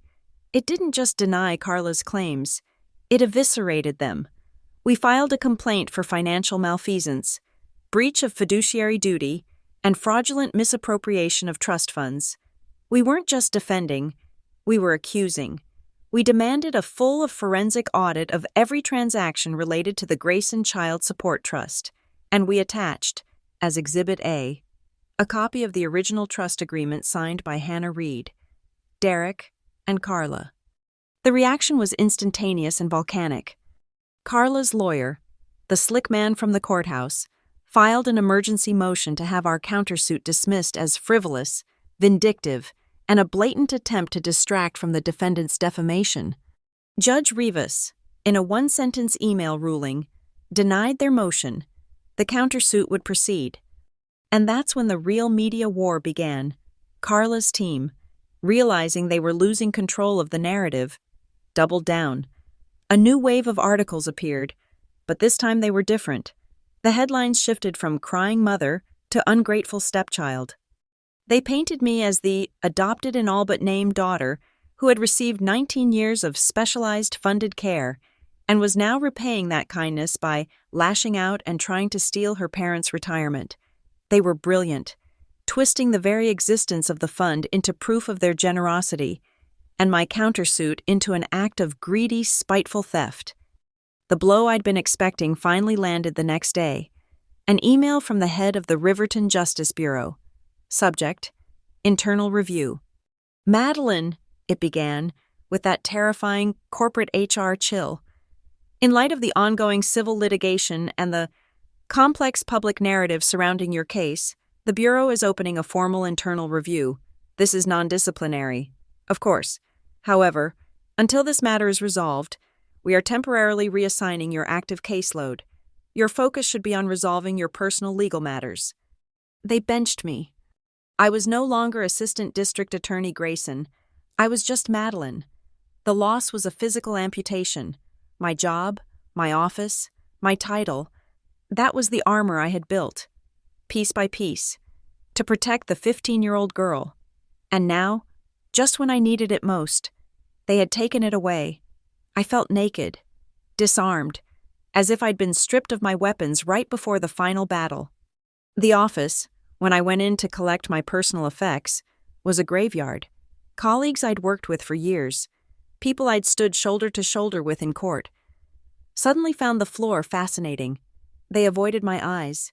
They offered those tight, awkward smiles. I was a liability. I was a scandal. As I was packing my desk, my work phone buzzed with an internal chat message. It was from a junior prosecutor, a woman I'd mentored, who I knew had come from a rough background. It just said, "They're assholes. You taught me how to give victims a voice. Don't let them take yours." I deleted this message. I stared at the screen until the words vanished. I took a deep breath. She was right. Rowan, unfazed by the media blitz, scheduled a settlement conference. It was held in a neutral conference room at a third-party mediation firm. Just the lawyers. "The offer is simple," Rowan said, his voice calm as he spoke to Carla's attorney. "Your client withdraws her defamation suit. With prejudice, we, in turn, will drop our countersuit for financial malfeasance." Carla's lawyer, whose name I'd learned was Markowitz, actually laughed. "You'd like that, wouldn't you?" he said. "Your client fabricates a story, ruins my client's reputation, and you think you can use this trust fund nonsense as a shield? A fund that paid for her entire upbringing? No, absolutely not." "The fund," Rowan said, his voice dropping, "did not pay for her upbringing. It paid for a kitchen renovation, 2 new model sedans, and multiple vacations to Florida. We have the credit card statements." Markovitz's smile faltered, just for a second. "That's a matter of interpretation." "Is it?" Rowan countered. "Our position is firm. You are suing my client for a vague, emotional harm. My client is countersuing you for a specific, provable, 6-figure sum. Your case is built on feelings. Ours is built on math. Drop the suit." Markovitz shook his head, his confidence returning. "Carla will not be intimidated. She is a grieving mother who was slandered. The court of public opinion is already on her side. A jury will eat up the story of the ungrateful stepdaughter. We'll see you in court." That night, Rowan and I met in his office. The lights of the city glittered below, indifferent. "He's confident," I said, staring out the window. "He's wrong, but he's confident. He thinks a jury will believe a crying woman over a bank statement." "He's not wrong about that," Rowan said. "It's a 50-50 shot. Juries are emotional. He's betting on the photo. He's betting on Carla's tears." I turned from the window. The box from Hannah was on the table. The USB drive from Logan was next to it. "Then let's use the photo," I said. Rowan raised an eyebrow. "I thought the photo was our problem." "The one photo is our problem," I corrected. He's betting on frame 3. He doesn't know about frames 1, 2, 4, and 5. Let's make the photo the center of our strategy. Let's show them the whole thing. A slow smile spread across Rowan's face. Madeline Grayson, you are a terrifying woman. He wants to show a beating, I said, pacing now, the prosecutor's fire coming back, even without the badge. Let's show them a struggle. Let's show them a theft. Let's show them a 15-year-old girl fighting to save the one thing that's hers, her sketchbook, from a grown woman who is physically overpowering her. Let's show them that. Yes, Rowan said, already pulling out a legal pad. Yes, we hire a digital forensics expert, someone to testify that the image Carla's team is using, the one Logan sent to Hannah, was the single most aggressive frame, cropped and brightened to enhance the narrative. Not faked, no, manipulated, decontextualized. And then, I said, picking up the trust ledger, we bring in the second expert, a forensic accountant. We'll put Logan's full photo sequence on one screen and the bank statements on the other. We'll show the jury the real story. They didn't just steal my money. They stole my narrative. They stole my pain and sold it to buy a new SUV. From that moment, I was no longer a defendant. I was a prosecutor again. But this time, the case was my own. I started making calls. I didn't have the power of the bureau, but I had my voice. I called my old high school art teacher. Mr. Evans? This is Madeline Grayson. Yes, it's been a long time. I need to ask you, do you remember my stepmother, Carla? Do you remember any conversations about my art classes? I called my old neighbors. Mrs. Petrov? This is Madeline, Derek's daughter. I'm so sorry to bother you, but I need to ask you about a memory. Do you remember the summer Carla got her new car? I wasn't looking for a smoking gun. I wasn't asking. Did you see her hit me? I was doing what I did best. I was building a case. I was collecting the small, precise, and damning details. I was gathering testimony not about a single act of violence, but about a 19-year-long environment of coldness, manipulation, and financial opportunism. With every call, I felt stronger. The girl in the photo, the blurry, powerless victim, was fading. In her place was the woman holding the camera, the one controlling the narrative, the one deciding what the jury would see. A week before the new trial date, my personal cell phone rang. It was an unlisted number. Ms. Grayson, this is Markowitz. I was so surprised. I almost dropped the phone. Carla's lawyer, calling me, directly, a massive breach of protocol. You should be calling my attorney, Mr. Markowitz. This is off the record. Ms. Grayson, just listen. My client. This has been very draining for her. She's not a monster. She just wants this to be over. She's willing. She's willing to offer a nuisance settlement, $5,000. You sign an NDA. You drop this insane countersuit, and we all walk away. No one admits fault. I laughed. It was a cold, sharp, and genuinely amused laugh. They were terrified. Rowan's discovery requests for the forensic accountant, our subpoenas for Logan and Hannah, our motion to introduce the full photo sequence. They had seen our case, and they were folding. $5,000? I said. A nuisance settlement? It's a good offer, Ms. Grayson. It makes this go away for everyone. I thought about the last 19 years.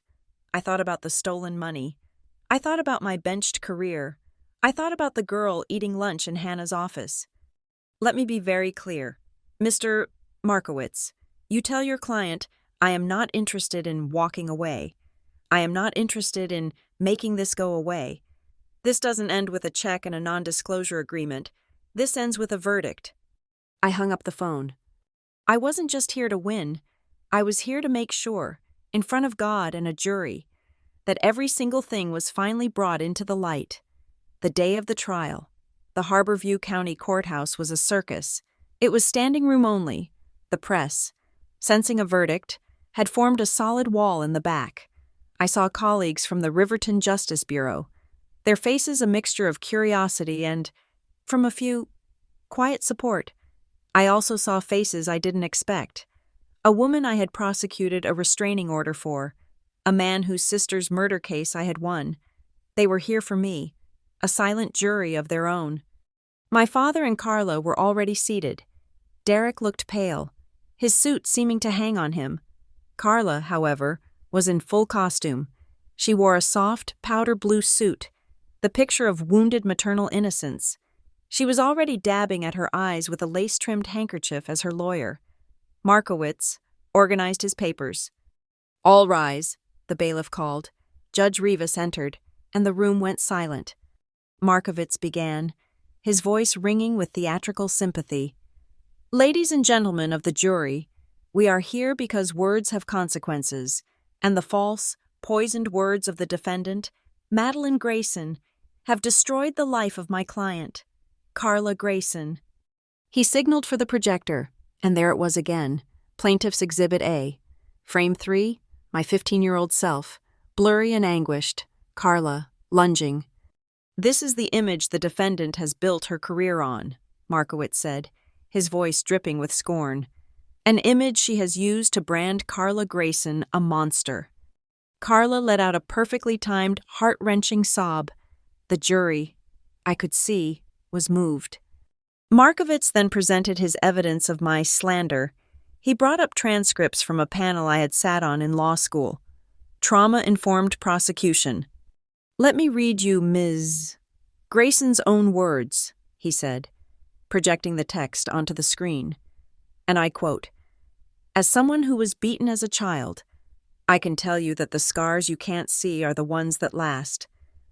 Beaten as a child, ladies and gentlemen, a direct, unequivocal lie, told to a public audience, to bolster her own credibility, at the cost of my client's reputation."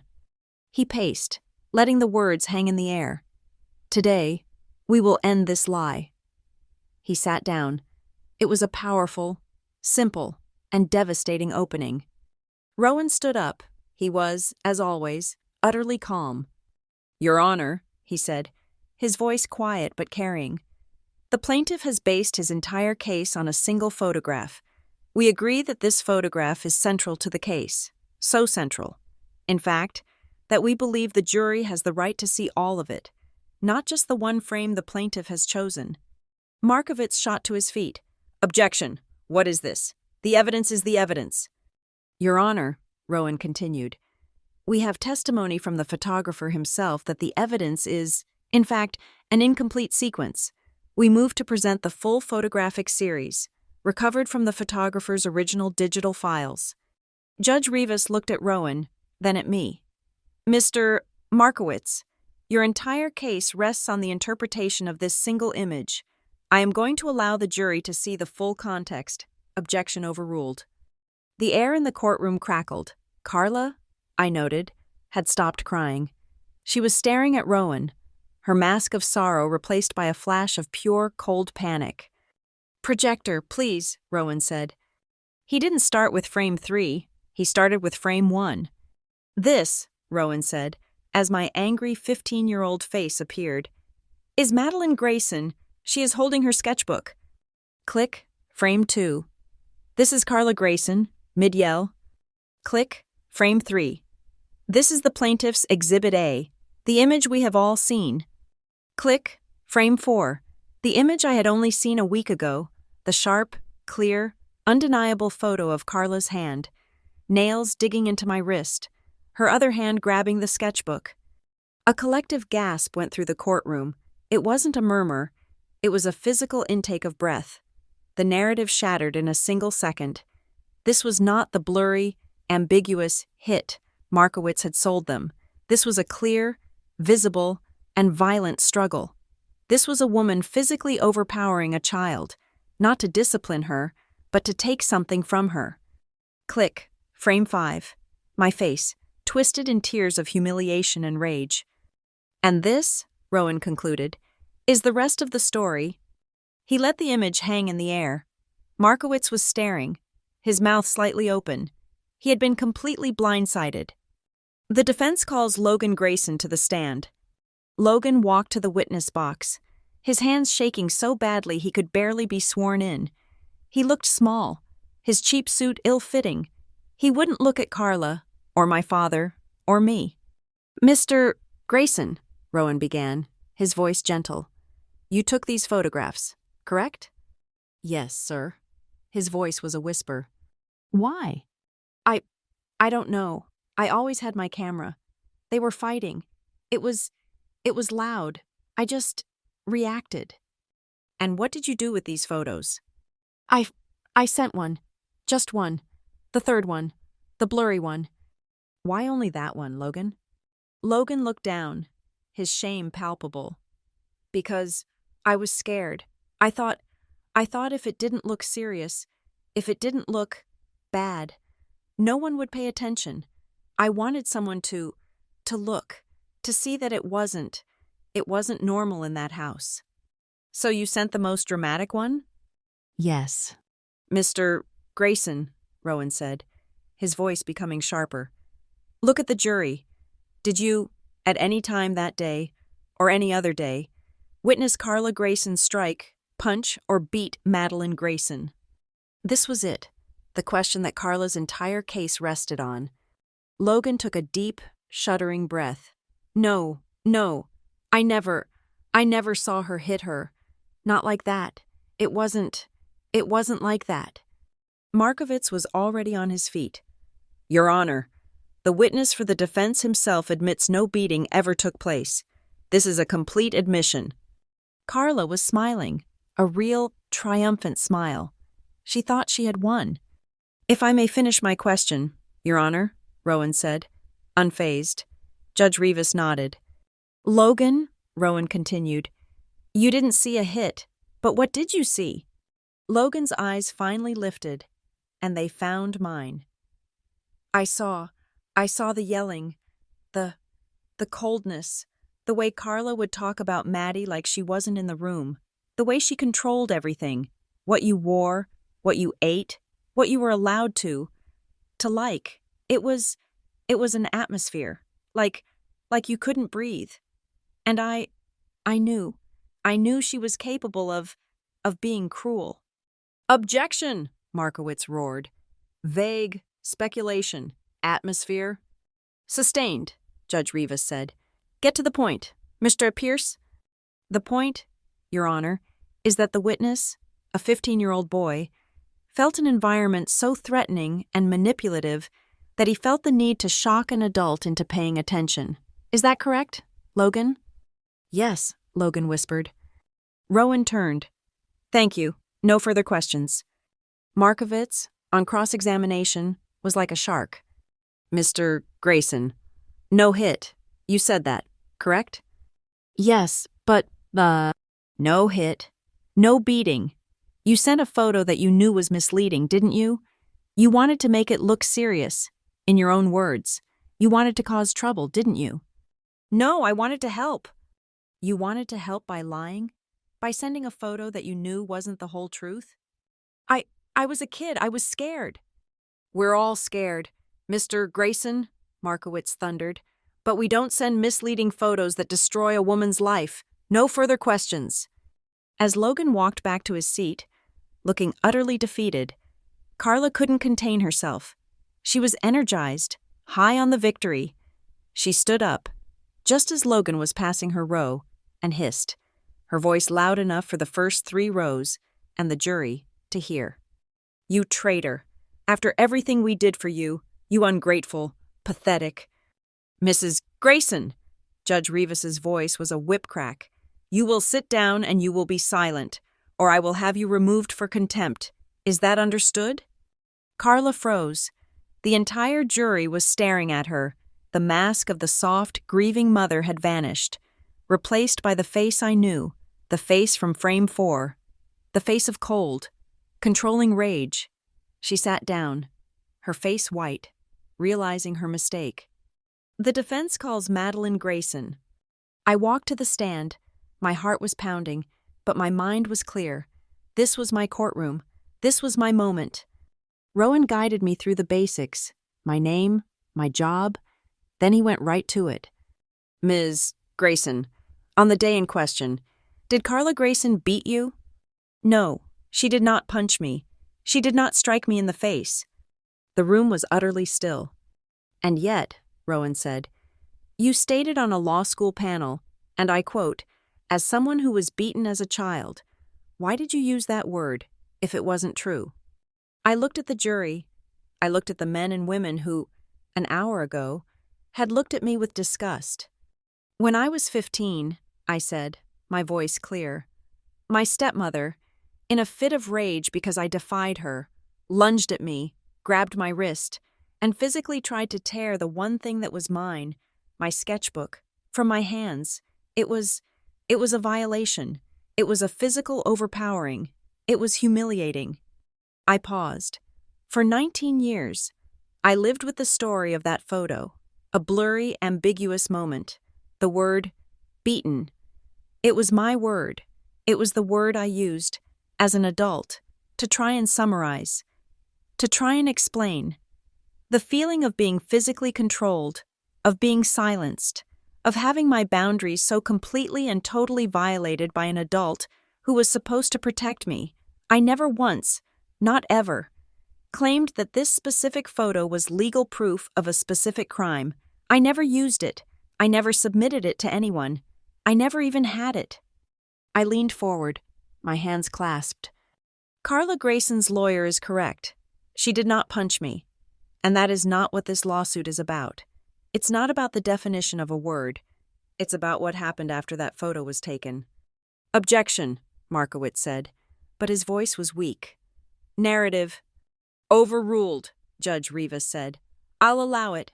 Continue, Ms. Grayson." I turned back to the jury. What hurts me, what this case is really about, is not the hit that didn't happen. It's not the grab that did. It's that my father and stepmother took that moment, that story of my pain, a story they didn't even understand, and they used it to make money. A shockwave went through the room. They used that photo, and they used my pain, to activate a child protection fund in my name, a fund I never knew existed, and then they spent 19 years draining it to pay for new cars, and new kitchens, and vacations. That is the abuse, and that is the truth. I looked at Carla. She was no longer crying. She was just gone, a hollow mask. "So no," I concluded. "I am not suing them. I am not trying to take their money. They are suing me. They are suing me for defamation, because I became a prosecutor, because I became a threat, because I was in a position to finally find out the truth. They are suing me to silence me, again." The room was dead silent. I could hear the court stenographer's keys. Markowitz just sat there. He had no cross-examination. His entire case, built on the blurry ambiguity of Frame 3, had just been vaporized. Judge Rivas looked at the jury. She looked at Markowitz. She looked at Rowan. "Mr. Pierce," she said, "the court has found your countersuit for financial malfeasance to be compelling. Mr. Markowitz, your primary case for defamation seems to have been substantially challenged." She adjusted her glasses. "I am making a ruling. The arguments over the definition of beaten are concluded. This court's interest has now shifted.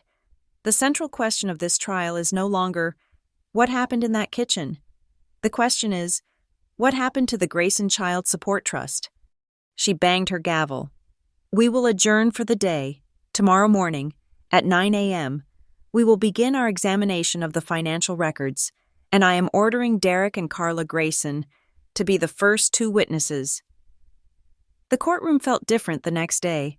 The emotional theater of the trial so far, the accusations of liar and beaten, had evaporated. Judge Rivas's ruling had changed the very air.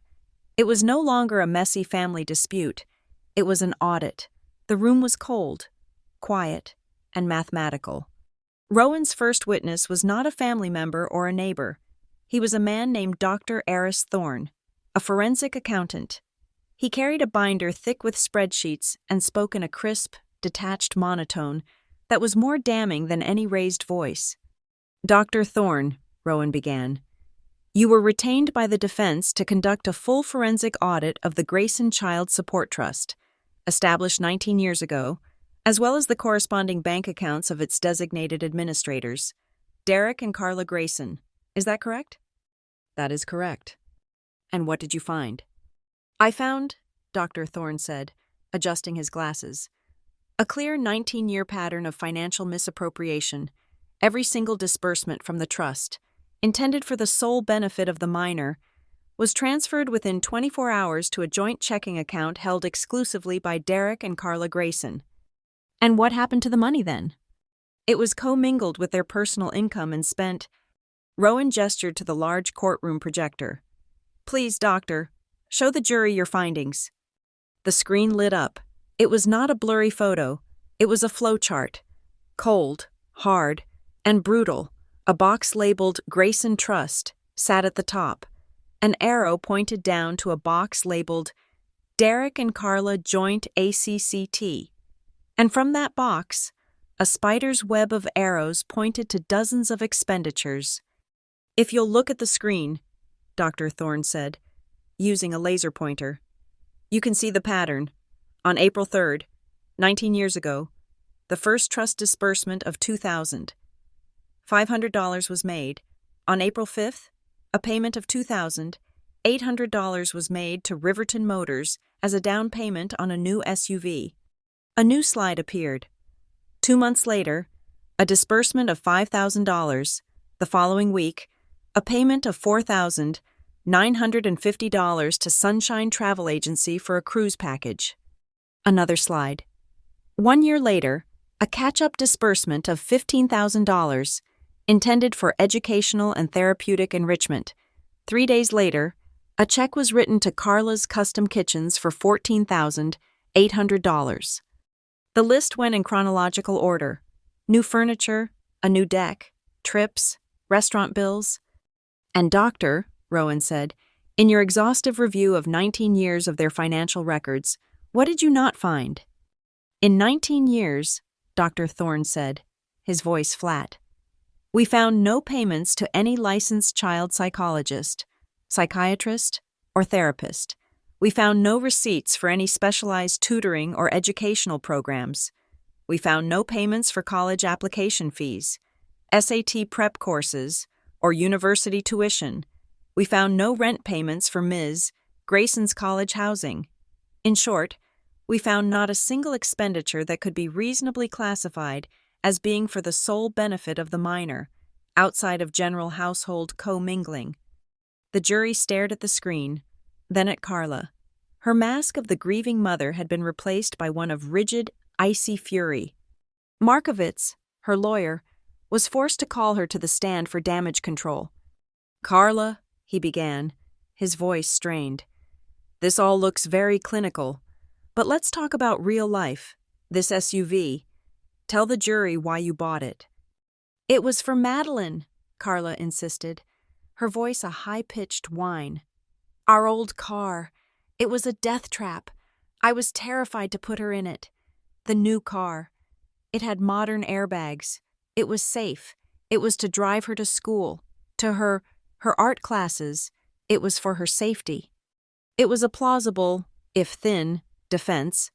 Rowan stood for the cross-examination. Mrs. Grayson, he said, his voice quiet. You bought this $20,000 SUV for Madeline's safety, to drive her to school. Yes, that is what a good mother does. Then can you please explain to the jury, Rowan said, picking up a document, why, according to the Riverton Springs High School transportation logs, Madeline Grayson was registered for, and used, the county school bus, every single day for the 4 years she attended that school? Carla's face went blank. She liked the bus. She said she wanted to be with her friends.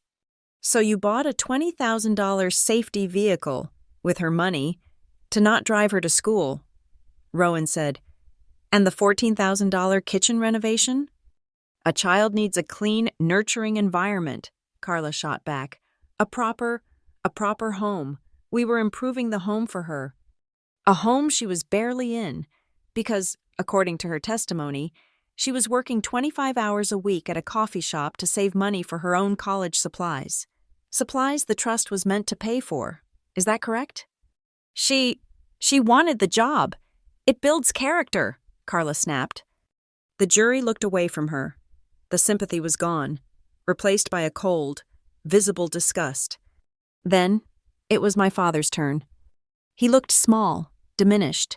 He walked to the stand and fumbled with the microphone. He looked at me, his eyes pleading, and I felt nothing, just a vast, cold emptiness. Rowan was surprisingly gentle.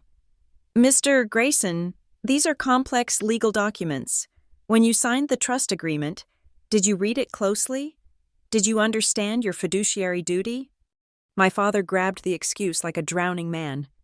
"No," he said, shaking his head. "No, I'm not a lawyer. We had a lawyer. He set it all up. He said the foundation was giving us this money to improve the family environment. He told me, just use it for the family. As long as you have receipts, it's fine. I just signed what he told me to sign." "You just signed it?" Rowan repeated. "You didn't read the clause that said the funds were for the sole benefit of Madeline Grayson." I thought what was good for the family was good for her." Derek mumbled. "How convenient," Rowan said. "And this lawyer, the one who gave you this advice, you trusted him?" "Yes." "Then you must have trusted him when he had you sign this." Rowan placed a new document on the projector. It was a single page, an addendum. "That's your signature, Mr. Grayson?" My father squinted. Yes, it is." "This," Rowan announced to the courtroom, "is an addendum to the trust agreement, signed by Derek Grayson 1 week after the fund was established. It authorizes the intermediary law firm to deduct an annual consulting and management fee of 10% from the trust's principal." Markovitz, who clearly had not seen this, was on his feet. "Your Honor, this is a fee," Rowan continued, "that Dr. Thorne traced. It was paid to the lawyer, who then immediately kicked back half of it, 5%, into a private savings account held by Mr. Grayson, an account his wife did not have access to." The courtroom exploded. Carla turned and looked at my father. It was not a look of betrayal. It was a look of pure, homicidal rage. He said it was a bonus," my father stammered, panicking.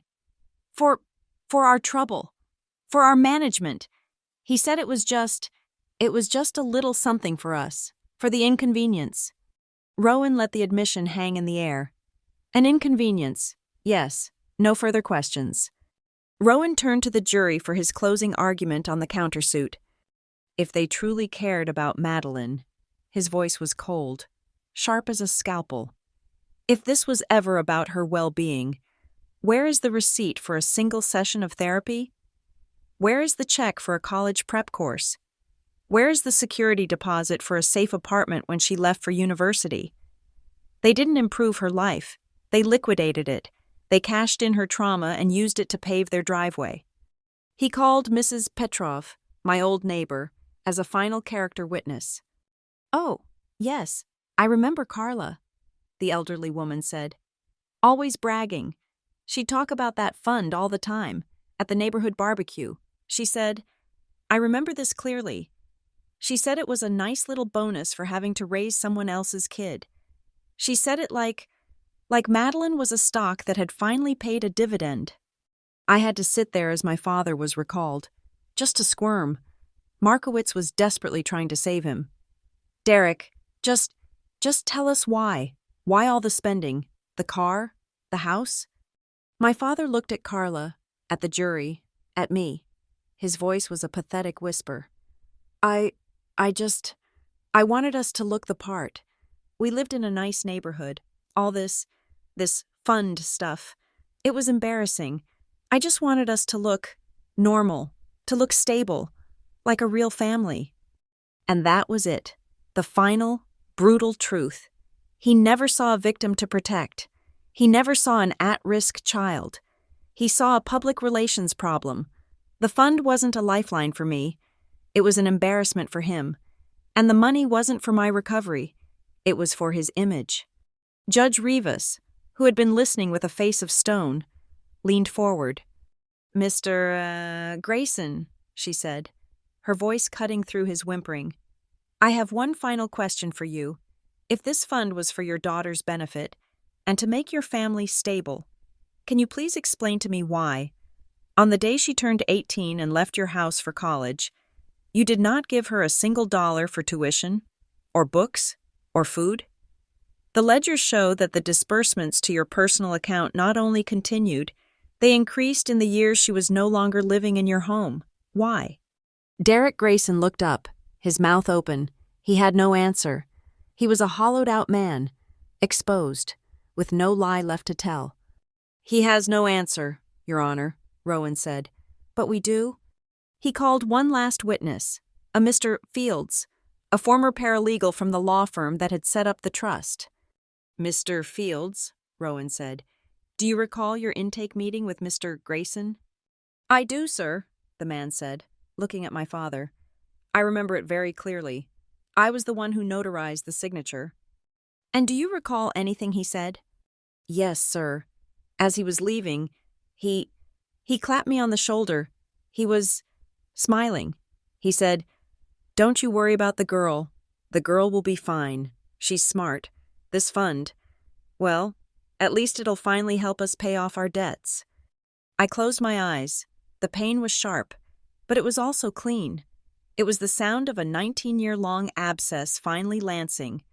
It was never a misunderstanding. I was never too sensitive. I was never difficult. I wasn't unloved because I was flawed. I was unloved because I was an inconvenience. And then I was unloved because I was an asset. They had always put themselves first. And now, in a court of law, their own signatures, their own bank statements, and their own words had finally set the truth free. The final day of testimony began with Rowan's last, and most important, witness. The defense calls Hannah Reed. Hannah walked to the stand as if she were walking through water. Her hands, clasped in front of her, were trembling so hard I could see it from my table. She looked small, frail, and terrified. Carla, seeing her, let out a small, performative scoff, a "who is this" gesture to her lawyer, as if she'd never heard the name. Hannah was sworn in. Her voice was a bare whisper. "Ms. Reed," Rowan began, his voice exceptionally gentle, "can you please state your former occupation?" I was a guidance counselor at Riverton Springs High School. I'm retired now." "And in that capacity, did you come to know the defendant, Madeline Grayson?" Hannah's eyes found mine. In that moment, I saw the fear in her face replaced by a sudden, fierce resolve. The tremor in her hands didn't stop, but her voice, when it came, was firm. "Yes, I knew Madeline.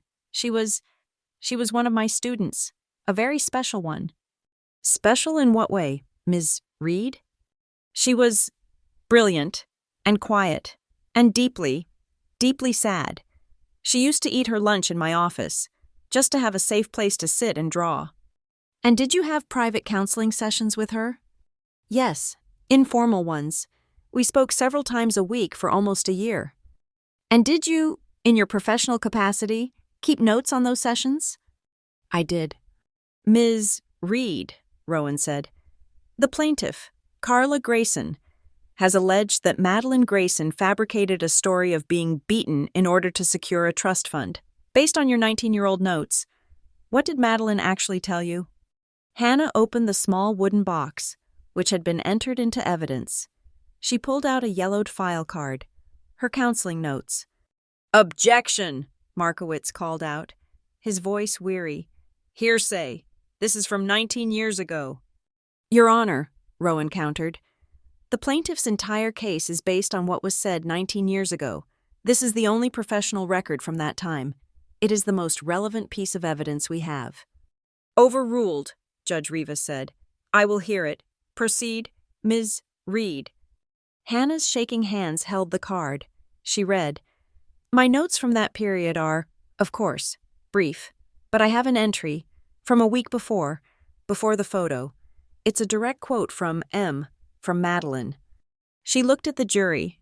It says, 'Madeline said she isn't afraid of being hit. She's afraid of being silenced. She's afraid of not being believed. The words landed in the courtroom with the force of a physical object. The clicking of the stenographer's keys was the only sound. I saw a juror, the woman who had glared at me on the first day, close her eyes. And then, Hannah continued, I received the photograph. From whom? From her cousin, Logan Grayson, with a message. She's not okay. Help her. And what did you do? I made a decision, Hannah said, her voice thickening. I took that photo, and I took my notes, and I set in motion the creation of the Grayson Child Support Trust. I sent the materials to a lawyer, who sent them to the foundation. She turned, not to Rowan, but to me. She was no longer a witness. She was just Hannah. Madeline, she said, her voice breaking, the tears finally coming. I have to apologize to you. In front of everyone. I did it to protect you. I thought I was giving you a safety net. I never, ever imagined they would. That they would use it as a weapon against you. That they would steal it. I should have. I should have followed up. I should have fought harder. But I let them. I let them box me out. I was a coward. I let the system I created to help you become the tool they used to hurt you. And I am so sorry. She was openly weeping now, and I found myself standing up, though I didn't know why. Ms. Reed, I started, but Rowan put a gentle hand on my arm. Hannah, he said, his voice soft. Just a few more questions. In all your conversations with Madeline, did she ever tell you, in specific detail, that Carla Grayson had beaten her? Did she ever describe a scene of being punched or hit in the way the plaintiff's case implies? No, Hannah said, wiping her face. Never, absolutely not. She was always very precise.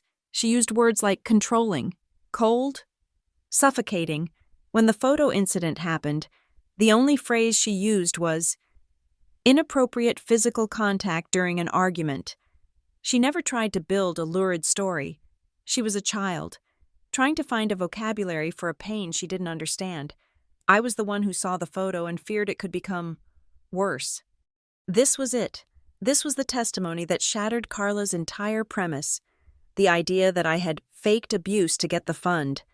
The professional record showed the exact opposite. I had been intentionally vague and understated, and the fund was created by a terrified adult trying to prevent a more serious escalation.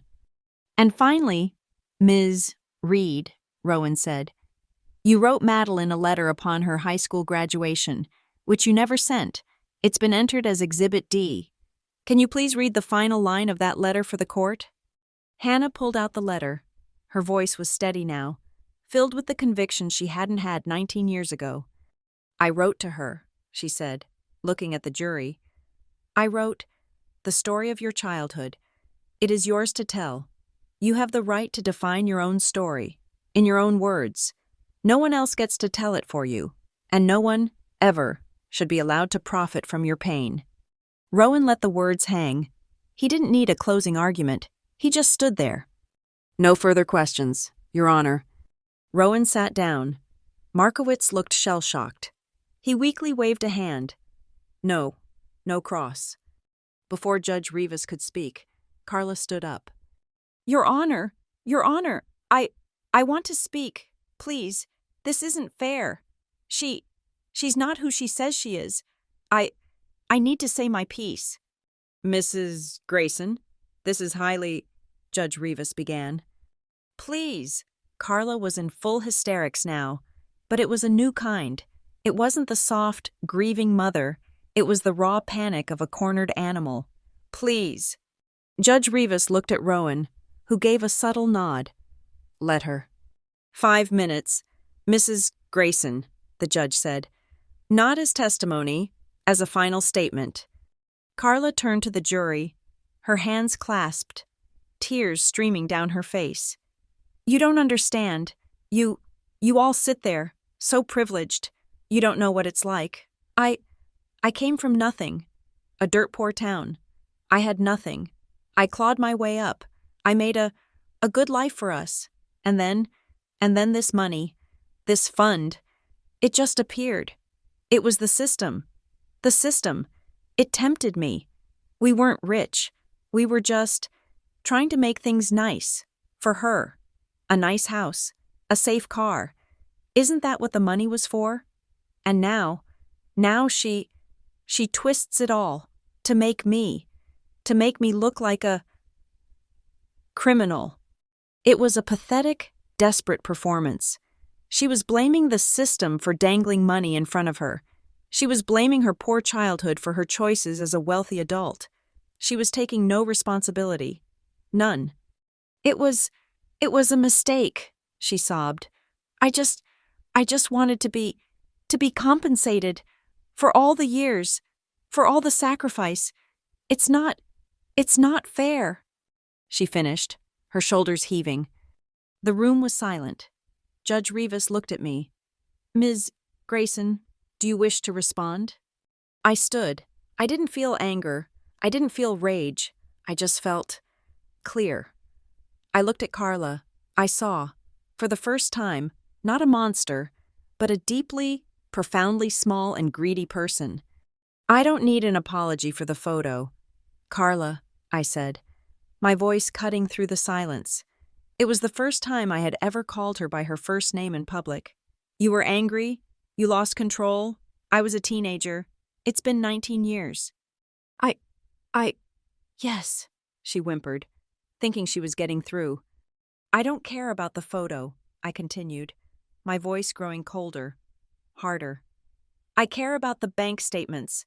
I don't need you to apologize for grabbing my wrist. I need you to take responsibility for using my name to get rich. You weren't tempted. You were a thief. You didn't make a mistake. You made a 19-year-long series of choices. You didn't do it for me. You did it to me. Yeah. I turned to the jury, and I have one more thing to say. She has claimed, from day one, that I ruined her honor, that I slandered her, that this has all been so humiliating for her. I pointed at the press row. If Carla Grayson truly cared about her honor, if she truly cared about her reputation, she wouldn't have been the one to take this to the press in the first place. She filed the suit. She gave the interviews. She was the one who put that blurry photo on the front page, all to pressure me into silence. This wasn't about her honor. This was a shakedown. I sat down. The silence in the courtroom was absolute. Judge Rivas put her pen down. I have heard the testimony, from all parties, the plaintiff's initial suit for defamation, and the defendant's countersuit for financial malfeasance. I will take all of this under advisement. I will deliver my verdict in 24 hours. She looked at both tables. Until then, I am issuing a strict gag order. No one, not the plaintiffs, not the defendant, not the lawyers, is to speak to the press or make any public statement whatsoever. Any violation will be met with the severest penalties. We are adjourned. The gavel cracked, and the room exploded. Reporters surged. But we were already moving. Rowan had his hand on my back, guiding me out a side door. As we pushed through the hall, a voice called my name. Maddie! It was Logan. He stood by the elevators, his face pale and tear-streaked. He had clearly been waiting. Maddie, I'm so sorry, he whispered as I approached. I sat there. I almost did it again. I almost just stayed quiet. I'm so sorry. I looked at him, my cousin, the only friend I'd had in that house, the boy who had been a coward for so long. You got on the stand, Logan, I said. That's all that matters. But I stayed quiet for 19 years. You sent the photo to the right person. Logan, I said, thinking of Hannah. You stayed silent too long. But you're not silent now. You have a chance to stand fully in the truth. He nodded, not understanding, but accepting. I went home. My apartment felt strange, too quiet. The adrenaline of the trial was draining away, leaving me exhausted. I walked to my desk and picked up the copy of Hannah's unsent letter. I sat on my sofa and read it again and again. You have the right to define your own story, in your own words. For the first time since this entire nightmare began, I put my head in my hands, and I cried. I didn't cry for the girl who was grabbed in the kitchen. I didn't cry for the girl who was ignored by her father. I cried for the girl who had eaten her lunch, alone, in a guidance counselor's office, drawing in her sketchbook. The girl who had been so afraid of being silenced. The girl who, all those years ago, had been seen, truly and completely seen, by one person who had tried. I cried because, for the first time in my life, I wasn't just a prosecutor, and I wasn't just a defendant. I was, finally, just Madeline, and I was free. The 24-hour gag order was the longest day of my life. It was a pressurized silence, a vacuum where the entire city, the legal community, and the media all seemed to be holding their breath, waiting for the final thunderclap.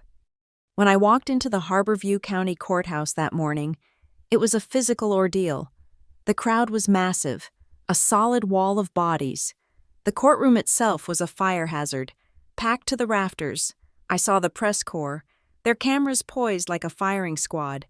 I saw my colleagues from the bureau, and even my boss, Jameson, standing against the back wall, his face a mask of neutrality, in the third row. I saw Hannah Reed, her hands clasped, looking terrified but present, and in the aisle seat, I saw Logan, pale, but watching the judge's bench with a kind of focused intensity. At the plaintiff's table, the final tableau, my father, Derek, looked gray. He looked like a man made of ash, his suit hanging on a frame that had already collapsed. Carla was next to him. She was not the weeping victim today. She wore a severe, high-necked black suit. It was armor. Her hair was pulled back so tightly it seemed to stretch the skin of her face. She was vibrating with a silent, concentrated rage. A woman who knew she was cornered and had decided to bite. All rise. The room snapped to attention. Judge Rivas entered, her face impossible to read. She sat and opened the first file.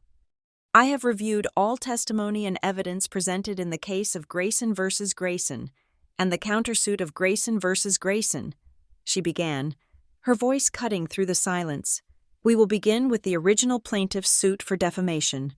This was it. The air left my lungs. The plaintiff, Carla Grayson, alleged that the defendant, Madeline Grayson, caused irreparable harm to her reputation by fabricating a story of physical abuse, specifically by using the word beaten in public forums, and that this fabrication was the root cause of the creation of the Grayson Child Support Trust. Judge Rivas looked up, her eyes landing directly on Carla. This court finds the plaintiff's claim to be entirely and unequivocally without merit. A sound, a collective exhale, rushed through the room. Markowitz, Carla's lawyer, slumped in his chair as if his spine had been removed. The plaintiff's case, Judge Rivas continued, her voice gaining a cold anger, was built on a willful and cynical manipulation of language.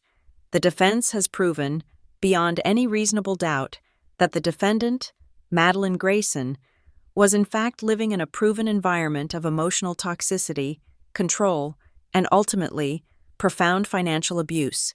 The testimony of Hannah Reed, the original counseling notes, and the defense's own photographic sequence prove a clear physical struggle, not a simple misunderstanding. This court will not participate in the plaintiff's attempt to litigate the defendant's vocabulary. A victim's internal interpretation of their own trauma cannot be put on trial for slander. The word beaten was not a legal fabrication. It was an emotional summary of a 19-year ordeal. The plaintiff's case is dismissed, with prejudice.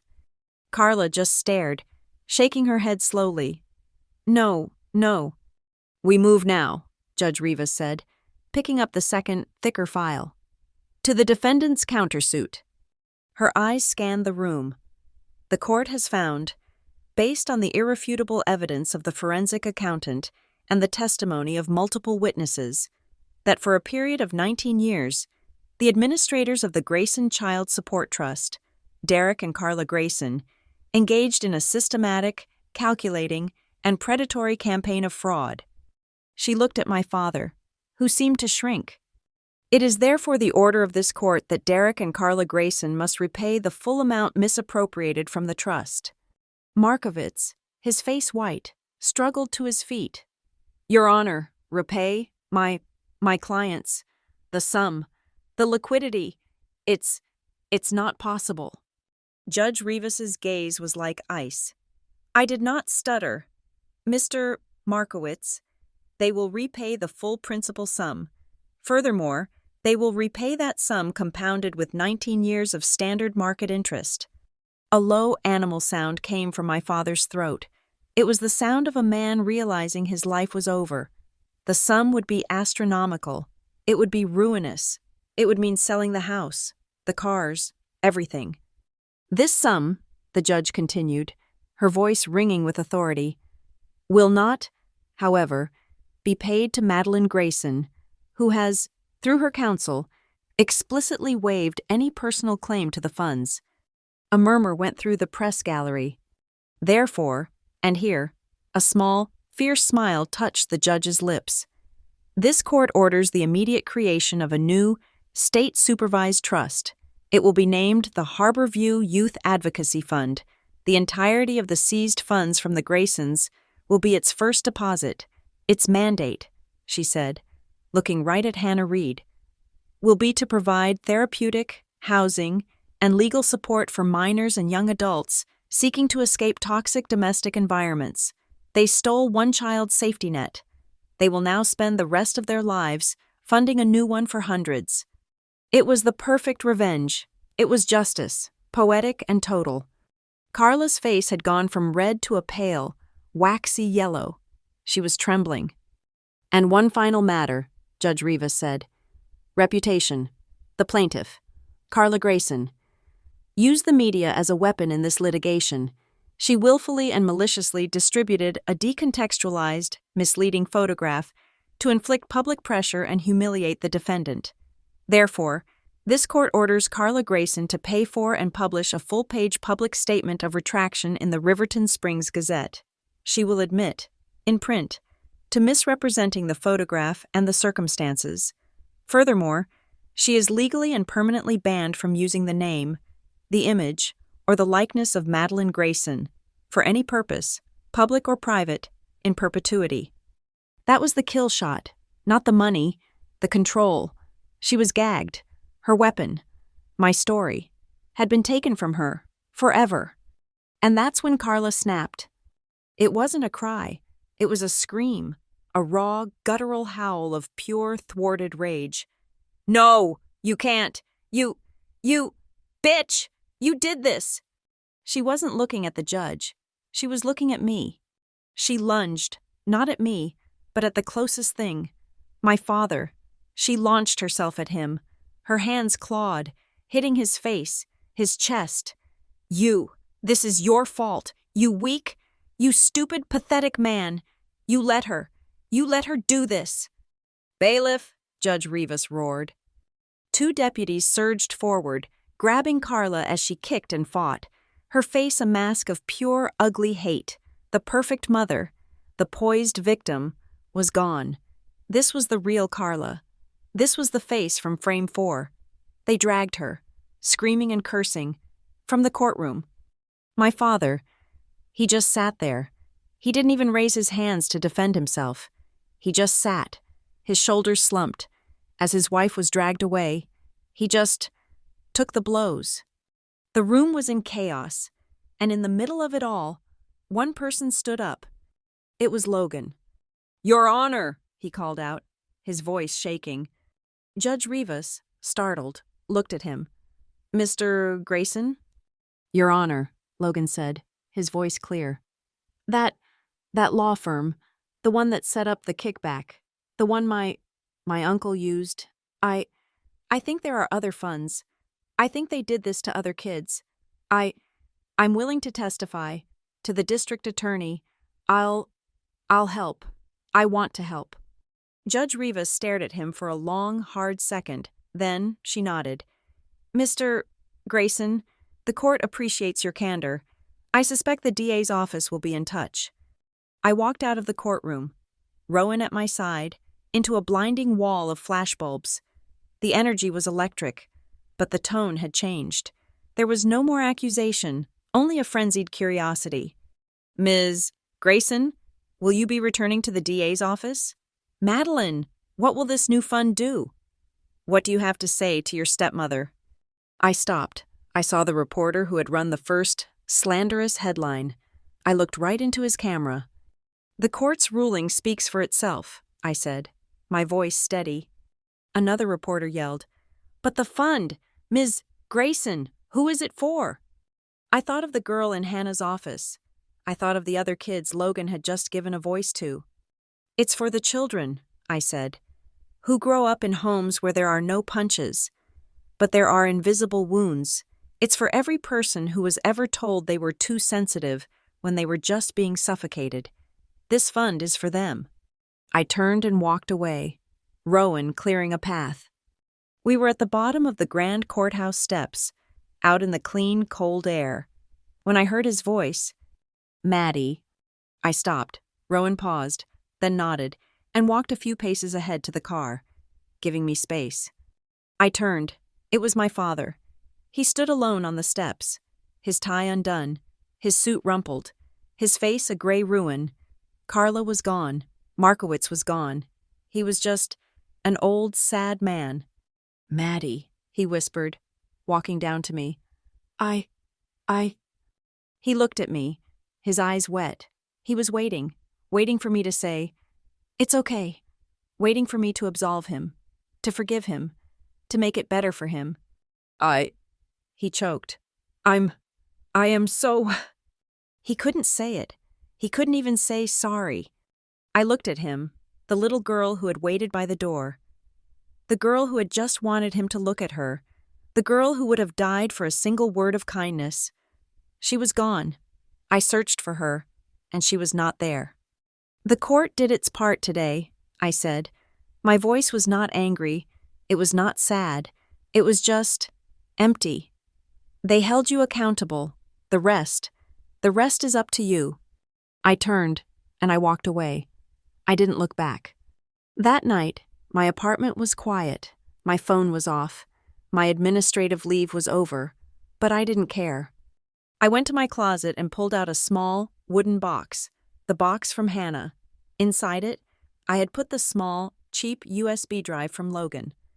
I sat at my desk and opened a brand new journal. I plugged the drive into my laptop. I printed the photos, all 5 of them. I took a glue stick, and one by one, I put them on the fresh, clean page, in order. Frame 1, the defiance. Frame 2, the yelling. Frame 3, the blurry, iconic lie. Frame 4, the sharp, clear, violent grab. Frame 5, the tears of humiliation. I looked at the full sequence, the entire messy, ugly, and complicated truth. I picked up my pen. I wrote underneath them, "This is not the story of a beating. This is the story of the moment everyone started to see me wrong, the moment my story was stolen and a lie was sold. This," I wrote, my hand steady, "is the moment I finally start to tell my own." I closed the book, I turned off the lamp, and for the first time in my life, in the quiet, peaceful darkness, I felt the unmistakable and terrifying lightness of being whole. Thank you all so much for listening to my story. I'm so curious to know where you are listening from. So please comment below and share your thoughts. If this story resonated with you, please subscribe to Lila Revenge Stories, like this video, and hit that hype button so more people can find and hear this story.